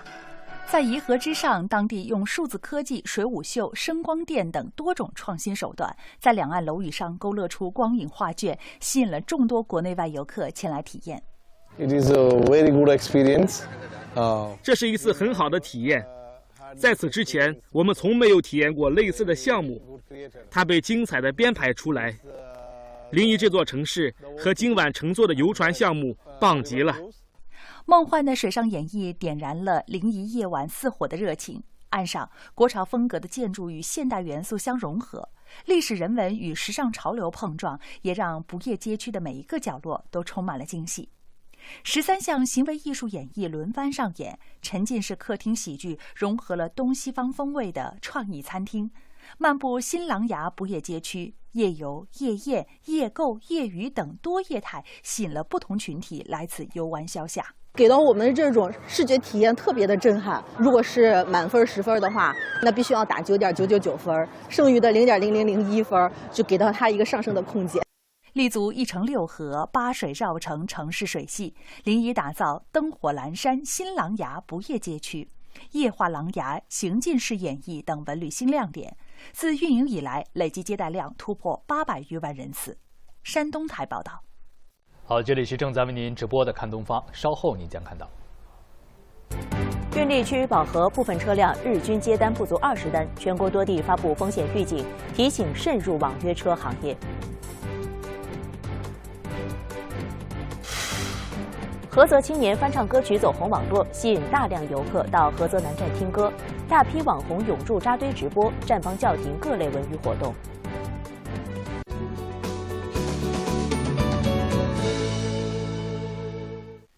我们再来关注一下网约车市场。江西景德镇市交通运输局20号发布了网约车行业风险预警通告。通告说，受到网约车以及从业人员数量快速增加等因素的影响，目前景德镇市区网约车单车每天平均接15单左右，单车日均收入240元左右。综合市区人口数量、群众出行需求、公交发展水平以及现有出租汽车里程利用率等等因素，市区网约车运力趋于饱和，提醒潜在的从业者要谨慎入行。另外，近日广东清远市交通运输局发布了2023年下半年出租汽车市场运行监测的一个指标信息报告。那数据就显示，清远网约车市场车辆和驾驶员出现了大幅增长。当地发布网约车饱和预警，提醒企业及个人要审慎理性地选择网约车投资和从业方向。清远市交通管理部门行政审批数据统计显示，近3年来，清远市的网约车市场出现大幅度上升的一个情况，运力和需求逐渐趋于饱和，从业竞争日渐激烈，驾驶员难以实现预期收益。到去年年底呢，我市累计许可的网约车平台公司呢，已经达到了44家，累计许可的网约车车辆营运证呢，已经达到了8373张，累计许可的网约车从业资格证呢，达到了23767张。数据对比2022年呢，平台公司的增幅为66.6%，车辆营运证的增幅为39.8%，从业资格证的增幅为15.9%。在清远市区站前路，几十台网约车在等候从高铁清远站出来的旅客。司机告诉记者，随着从事网约车的人不断增加，现在的收入比起2-3年前下降了30%以上。20年買呢台車嗰時都唔算時間唔算長，都話大概係8個零鐘、9個鐘咁上下都有400-500蚊。而家咧就10個鐘好彩啲嘅300零蚊，唔好彩可能話大概2萬蚊度。廣東台報道。除了收入降低，还有网约车驾驶员因以租代购方式而陷入窘境的情况。重庆的高先生在一家网约车公司以租代购的形式签了约，然而贷款办下来之后，高先生不但没有拿到车，在今年春节之后，网约车公司还停止了还贷，如今已经逾期了好几个月了。高先生的征信也受到了影响。前年，高先生与这家名叫重庆市速速荣冠网约车服务有限公司签订了以租代购协议，但协议签完没多久就出了状况。贷款办下来过后，我都没拿到过车，他一直跟我说那个营业资格证没办下来，后头我说那车我都不要了，他们都说那个他们那边个人去处理的噻，到他们去租出去，我不管，最后一说我不开，我不要了那个车。美国人他们把贷款还起走。为了保险起见，高先生又与公司签订了一份回购协议，协议里明确约定了这辆车每个月的贷款3700多元由公司负责偿还，贷款还清之后，车辆归公司所有。一开始贷款偿还还算正常，然而今年春节之后，高先生发现公司方面停止了还贷，如今已经逾期了3个月，自己的征信也受到了影响。跟那边贷公司说我车没得，我啷个还贷款嘛？然后跟那边去租车那边办车那边的说的话，他说那个车他们不晓得在哪里。为了进一步核实情况，记者按照这家重庆市速速荣冠网约车服务有限公司的注册地址，却压根儿没有发现这家公司的任何信息。随后，记者通过电话联系上了公司的负责人桂先生。桂先生解释说，贷款停止偿还的原因他们不清楚，因为他们早就把公司转给了别人。他当时是签了的呀，公司当时是给他签了的，但是签了后面我们把公司也一下转出去了。这个现在那个法人我们找不到了，我们来找他们车去，他们也找我们去。记者也查询了这家重庆市速速荣冠网约车服务有限公司的工商登记信息，发现在今年3月份，公司的法人代表曾发生过一次变更。另外，公司还有不少诉讼纠纷也被列入了限制高消费名录。记者发现，公司所预留的手机号码无法打通。对于高先生现在的窘境，律师表示，高先生首先可以向贷款的金融公司说明逾期还贷的原因，要求展期偿还贷款，以免征信受到严重影响。另外，这家重庆市速速荣冠网约车服务有限公司目前并没有注销，高先生可以向法院起诉这家公司违约，并要求对方赔偿损失。其实高先生的遭遇并不是个案。回顾这种套路啊，很多公司呢一开始都是以高收入为诱饵，然后让司机贷款买车、以租代购等等。重庆市道路运输事务中心曾经给出5大提醒，就包括尽量不选择以租代购的模式，避免产生法律和经济纠纷等。而此外，根据重庆市道路运输事务中心发出的相关数据，重庆的网约车的运力已经远远超过了实际需求。根据重庆市道路运输事务中心发出的相关数据，截至2024年3月底，全市已审批网约车平台公司88家，其中已正式经营57家。全市取得网约车运输证的车辆13.1万辆，其中中心城区11.8万辆。取得网约车从业资格的驾驶员26.1万名，其中中心城区20.8万名。2024年第一季度月均出勤接单的网约车车辆约6.5万辆，占中心城区网约车总数的54.7%，车辆运力已远超实际需求。本月中旬，广州市白云区三元里发布新规，全面加强电动车管理，明确自5月16日起，所有电动车及5类车禁止入村停放，如有需要，可骑行共享单车接驳入村。外卖、快递、燃气、粮油等生活必需品配送电动车，在每天的60至24时登记之后，可入村通行，并限时离村。新规实施之后，村民和租客们都能够自觉地遵守，但是人们的出行以及三元里的商户和外卖快递小哥或多或少都会受到影响。街坊老孔在广州三元里村开了一家快餐店，10多年积累一帮老熟客，每到饭点，餐厅里就会坐满客人，网上的订单也不少。禁停電動車實施後，他感覺生意一下子冷清了不少。最主要就係人少咗啦，因為大多數係出邊入嚟買嘢食嘢，佢就唔俾電動車入嚟。你平時嗰度係揸電動車方便嘛，係咪？你所以就變成咗呢部分人又少咗入嚟消費食嘢啦。琴日就少咗一半啦，即係接落嚟就唔知道咩。如果咁樣繼續落去，接落嚟可能要面臨執笠嘅問題了。受禁停電動車影響的還有不少外賣小哥。小秦一直在三元里附近送外賣，新規實施後，小秦對記者表示，很多外賣員已經不接三元里的單。等下你本身就差幾分鐘，你登記幾分鐘肯定影響大，對吧？比如說你到村口的時候還剩下3-5分鐘，如果登記的話，有個3-5人進來登記，輪不到你的話，肯定會有影響。三元里联社介绍，初步统计，村内的电动车保有量大约6000多辆，村外的停车区域总长约4.5公里。联社正在根据反馈适时调整停车位的设置，同时每天有工作人员整理停放的电动自行车，协助车主寻找车辆，并通过加大共享单车投放力度、优化电动车入村登记流程等方法，尽量缓解街坊们的出行难题。广州三元里属于历史文化街区，身长狭窄的小巷子多，居住的人口密集，而禁停电动车新规正是考虑到了这一区域的安全性。在三元里村内的大部分的道路都是像这样的小巷子，像我现在所在的这一条群英大街1巷，算是巷子里面比较宽的。不过它最宽的宽度其实也不过是只有2米多，所以一旦在巷子里面发生火灾，那么烟雾还有热量就会迅速的波及到两旁的建筑。其实现在不给那个电动车放里面呢，这是对大家安全，这是很重要的。里面是宽了，可是外面很那个马路，你们自己感受一下就知道了。其实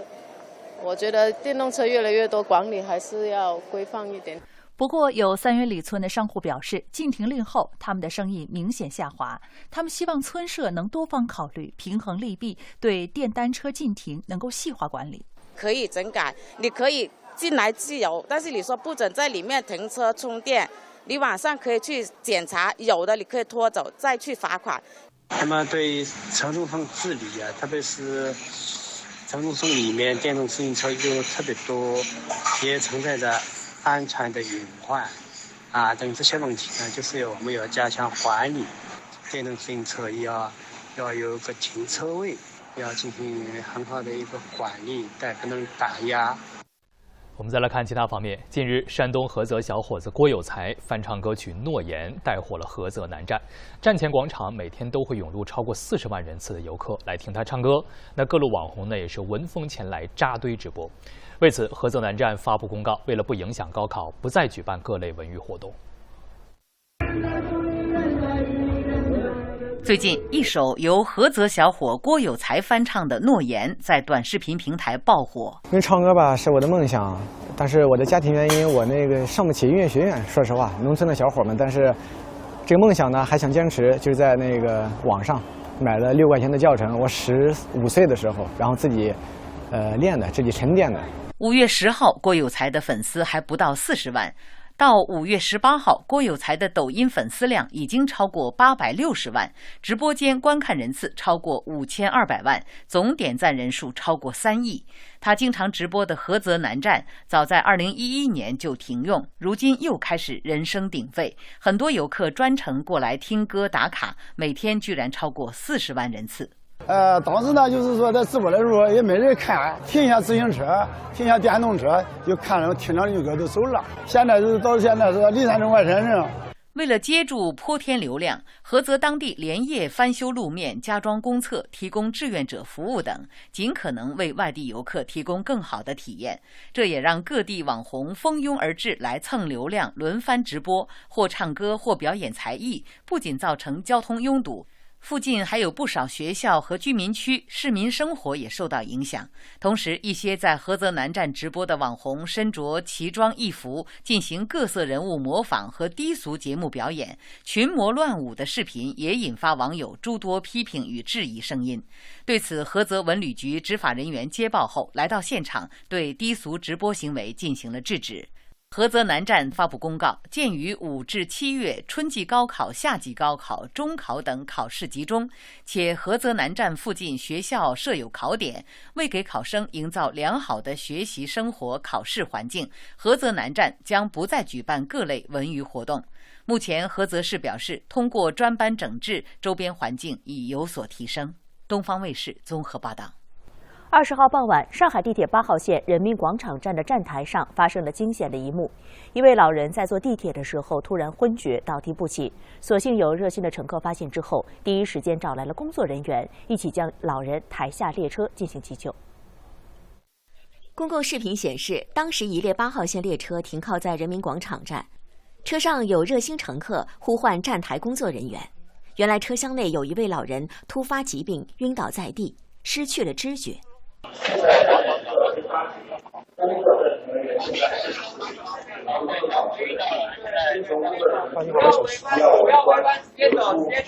麻烦走一下，麻烦走。此时老人两眼紧闭，呼吸虚弱。赶来的民警立即拨打了120急救电话。此时乘客中有位医务工作者赶来参与急救，他将老人的身体翻过来侧卧，并为他清理了口腔内的呕吐物。旁边乘客也不停地帮忙扇风，保持空气流通。几分钟后，老人逐渐恢复了知觉。大概过了几分钟以后，这个乘客慢慢的苏醒了，有了一个这样的一个基本的一个意识。但是当时的话，乘客还是比较虚弱的。师傅叫什么？师傅有反应了，师傅。师傅叫什么？师傅。能坐起来吗？这时120急救人员也抵达了车站，对老人进一步救治。老人苏醒后自述是癫痫发作。乘客能够提供一个紧急的救治，对吧？为了这个乘客的生命，就是争取一个最宝贵的一个抢救时间嘛。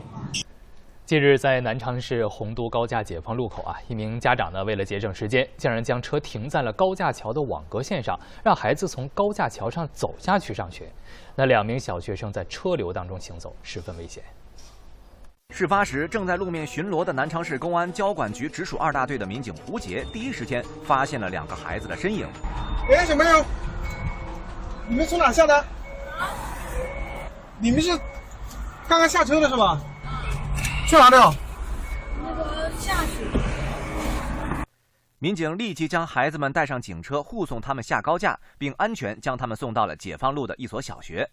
刚刚那个车子是谁啊？是哪个把你送下来的？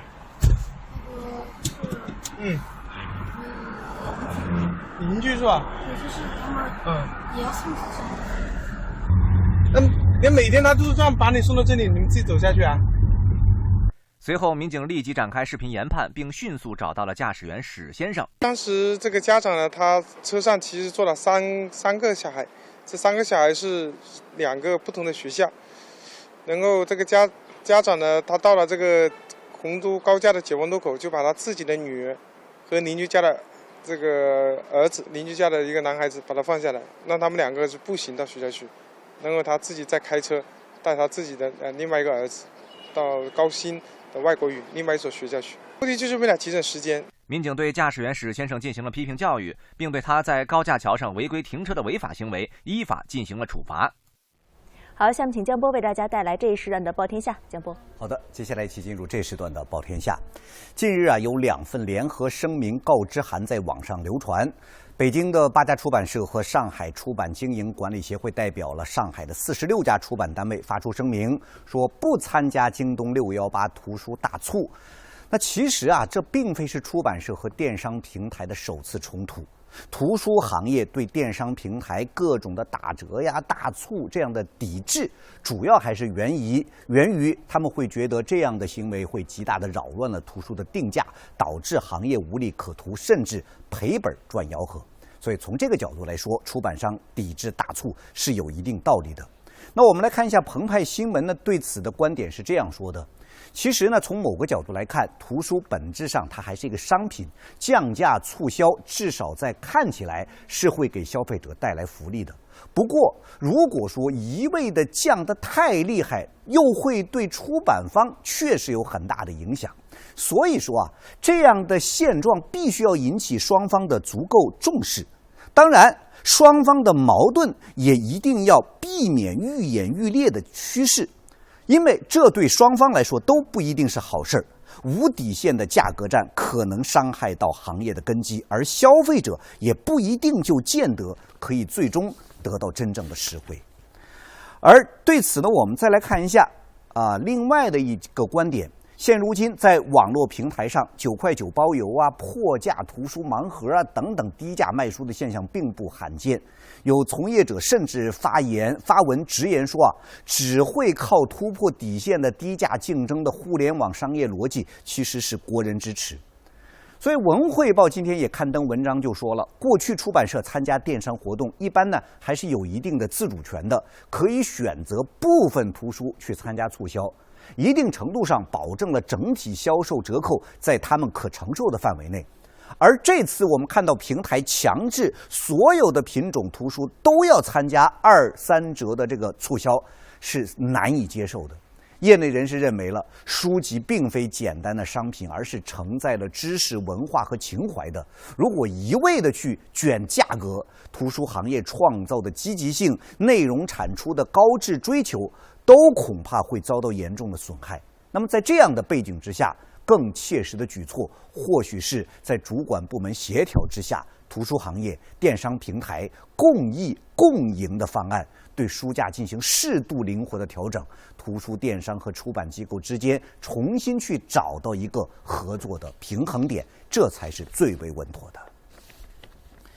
好，接下来我们再来聊一下山东菏泽南站的直播现象啊。眼下呢，高考在即了，为了给广大考生营造良好的学习生活和考试环境，菏泽南站呢日前发布公告说，将不再举办各类文娱活动了。这也给那些盘霸当地连续数日的魔性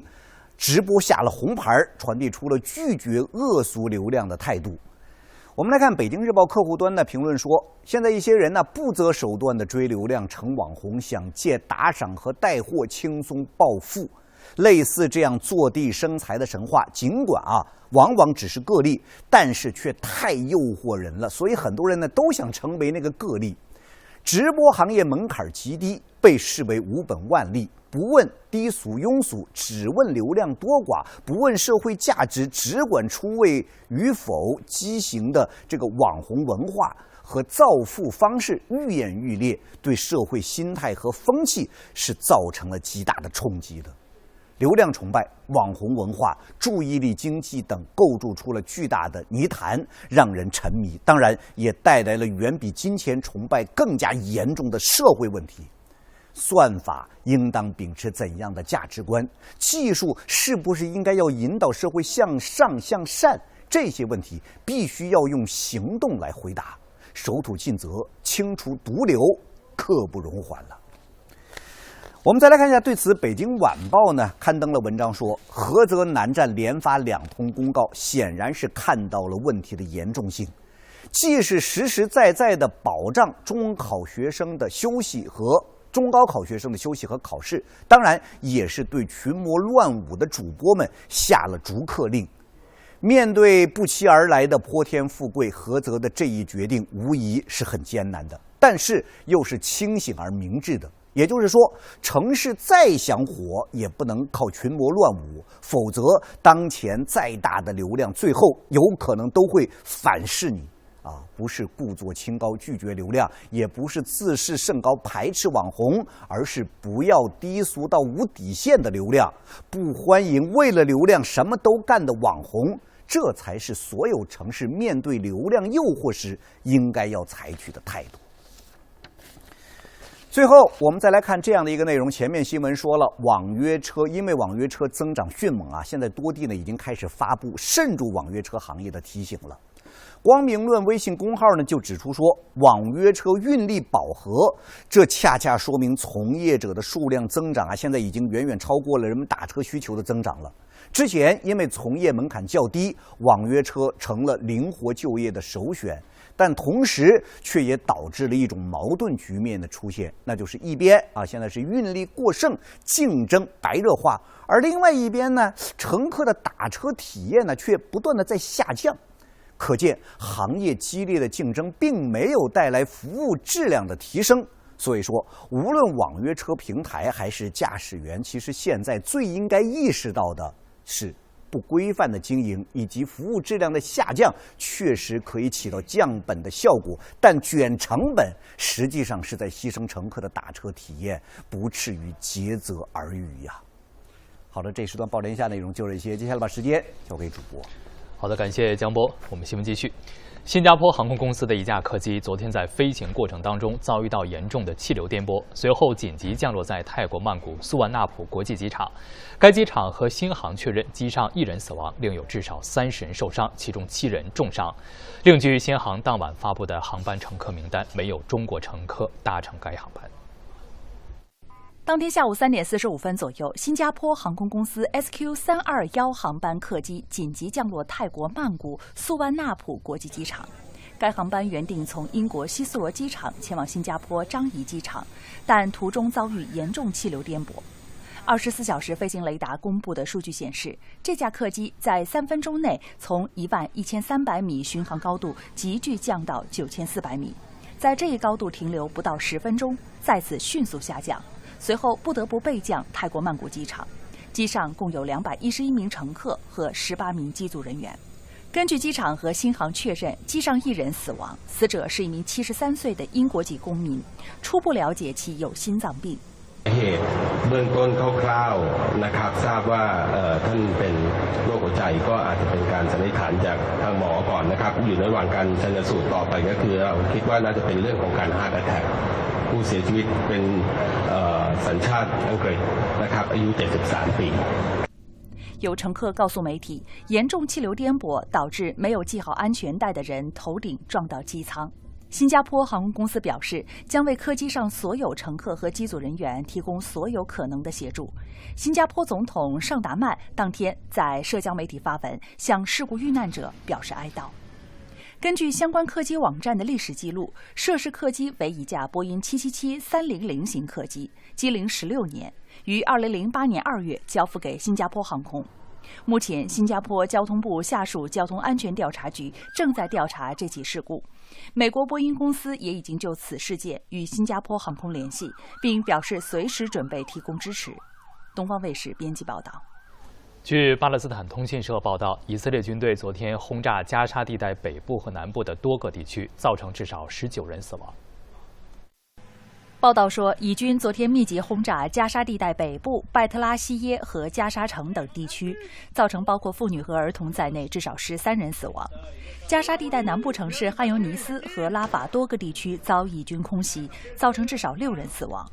此外，从昨天到今天凌晨，以军在约旦河西岸城市杰宁打死8名巴勒斯坦人，另有21人受伤，其中多人伤势严重。巴勒斯坦安全部门人士称，以军昨天进入杰宁难民营开展军事行动，与当地巴勒斯坦人发生冲突。目前，以军在杰宁的军事行动仍在继续。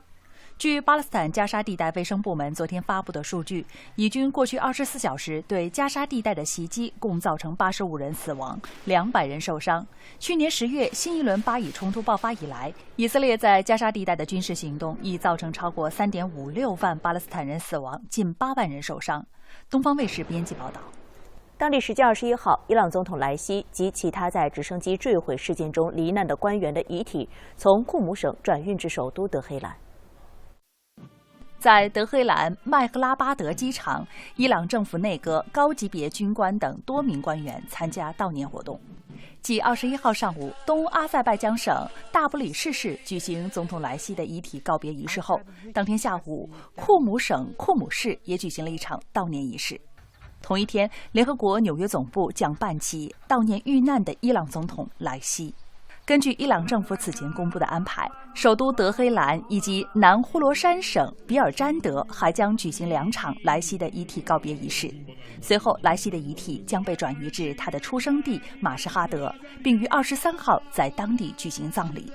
另据伊朗外交部消息，在直升机事故中遇难的伊朗外长阿卜杜拉希扬将于23号被安葬在德黑兰。安葬前，伊朗外交部将为其举行纪念仪式。东方卫视编辑报道。当地时间20号，伊朗公布了有关总统莱西遗体告别和葬礼仪式的具体流程，并决定6月28号举行总统大选。此前，伊朗政府发布声明称，国家的治理不会因此受到干扰。那么，伊朗政府将如何确保国家的治理不受影响？而此次事件对地区局势将产生什么样的影响呢？我们来听听新闻评论员江平的深度分析。在这个总统和外长遇难之后呢，很快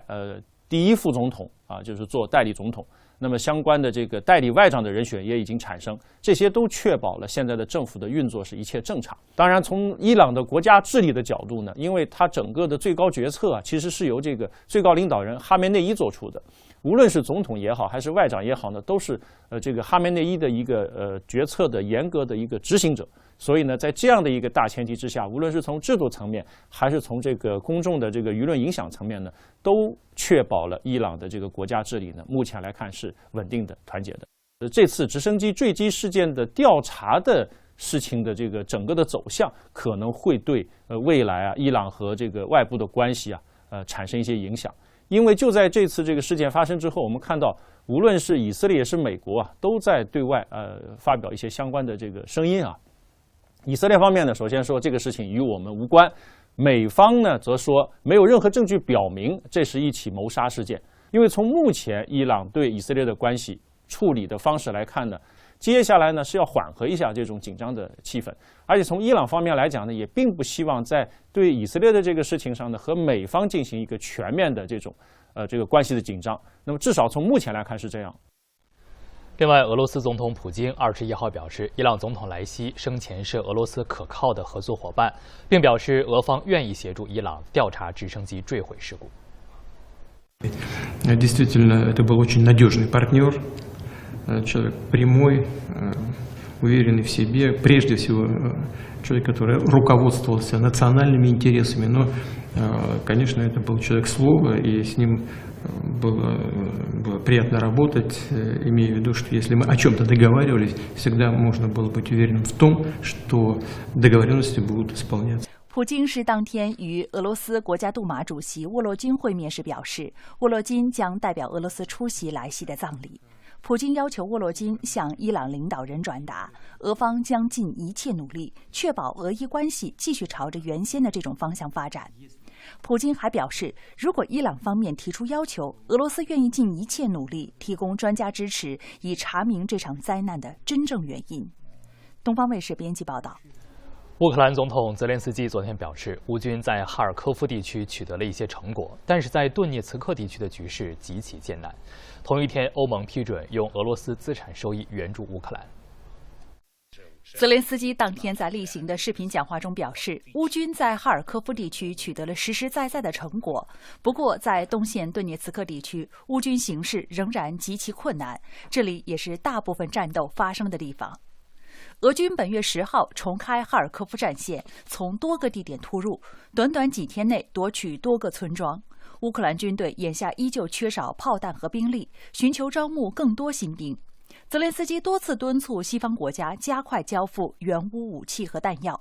美国国防部长奥斯汀20号承诺，美国将抓紧向乌克兰交付援助武器。不过，美军参谋长联席会议主席查尔斯·布朗说，美方现在不打算重新向乌克兰派军事教官。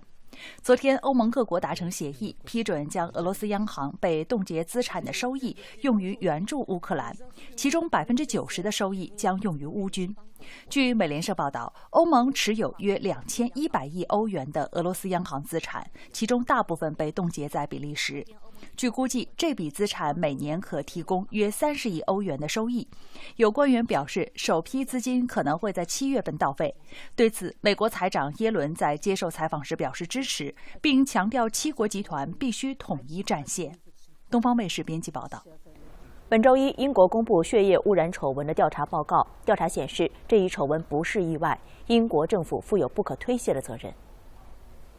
报告显示，上世纪70、80年代，英国发生大规模血液制品污染事件，导致数万人感染丙肝和艾滋病毒，约3000人死亡。但英国政府迟迟没有向公众披露风险，甚至涉嫌销毁关键文件以掩盖真相。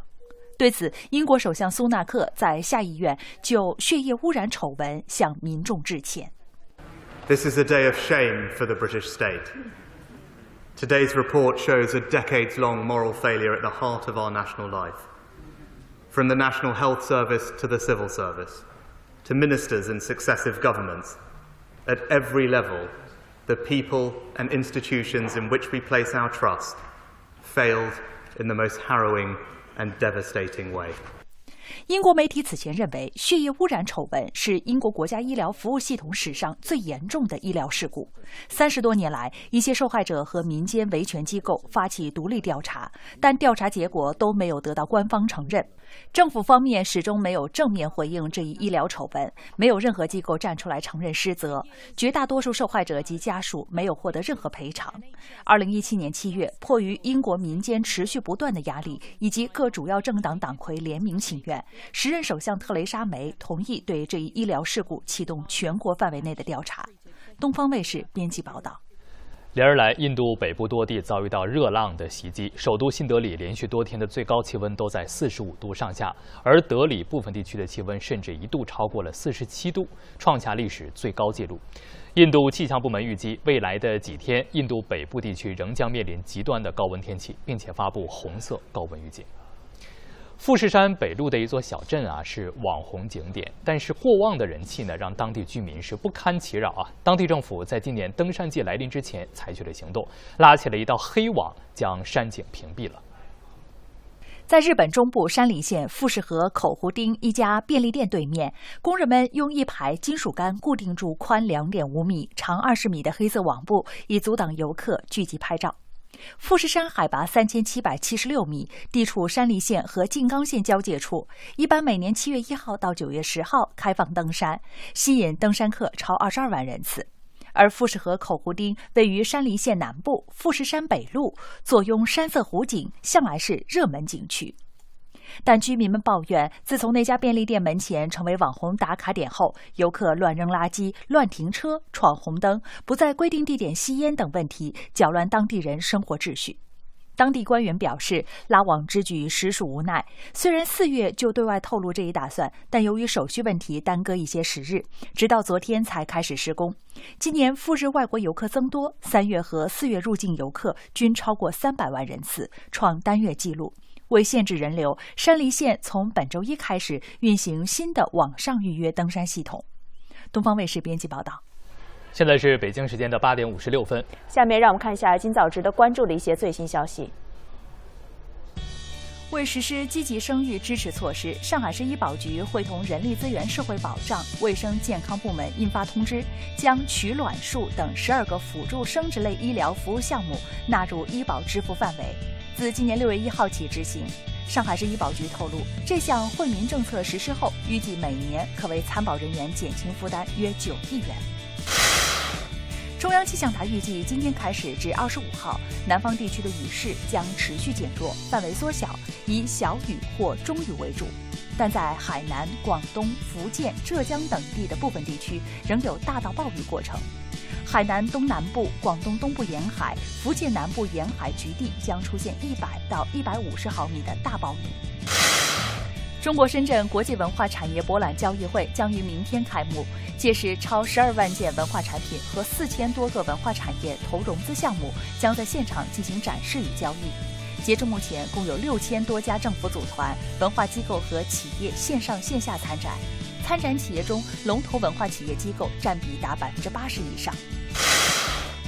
随着港澳与内地双向奔赴热潮持续，今年以来，经港珠澳大桥、珠海公路口岸出入境旅客突破1000万人次，同比增长超过127.7%，较去年提前4个月实现客流破1000万人次目标，刷新口岸开通以来最快纪录。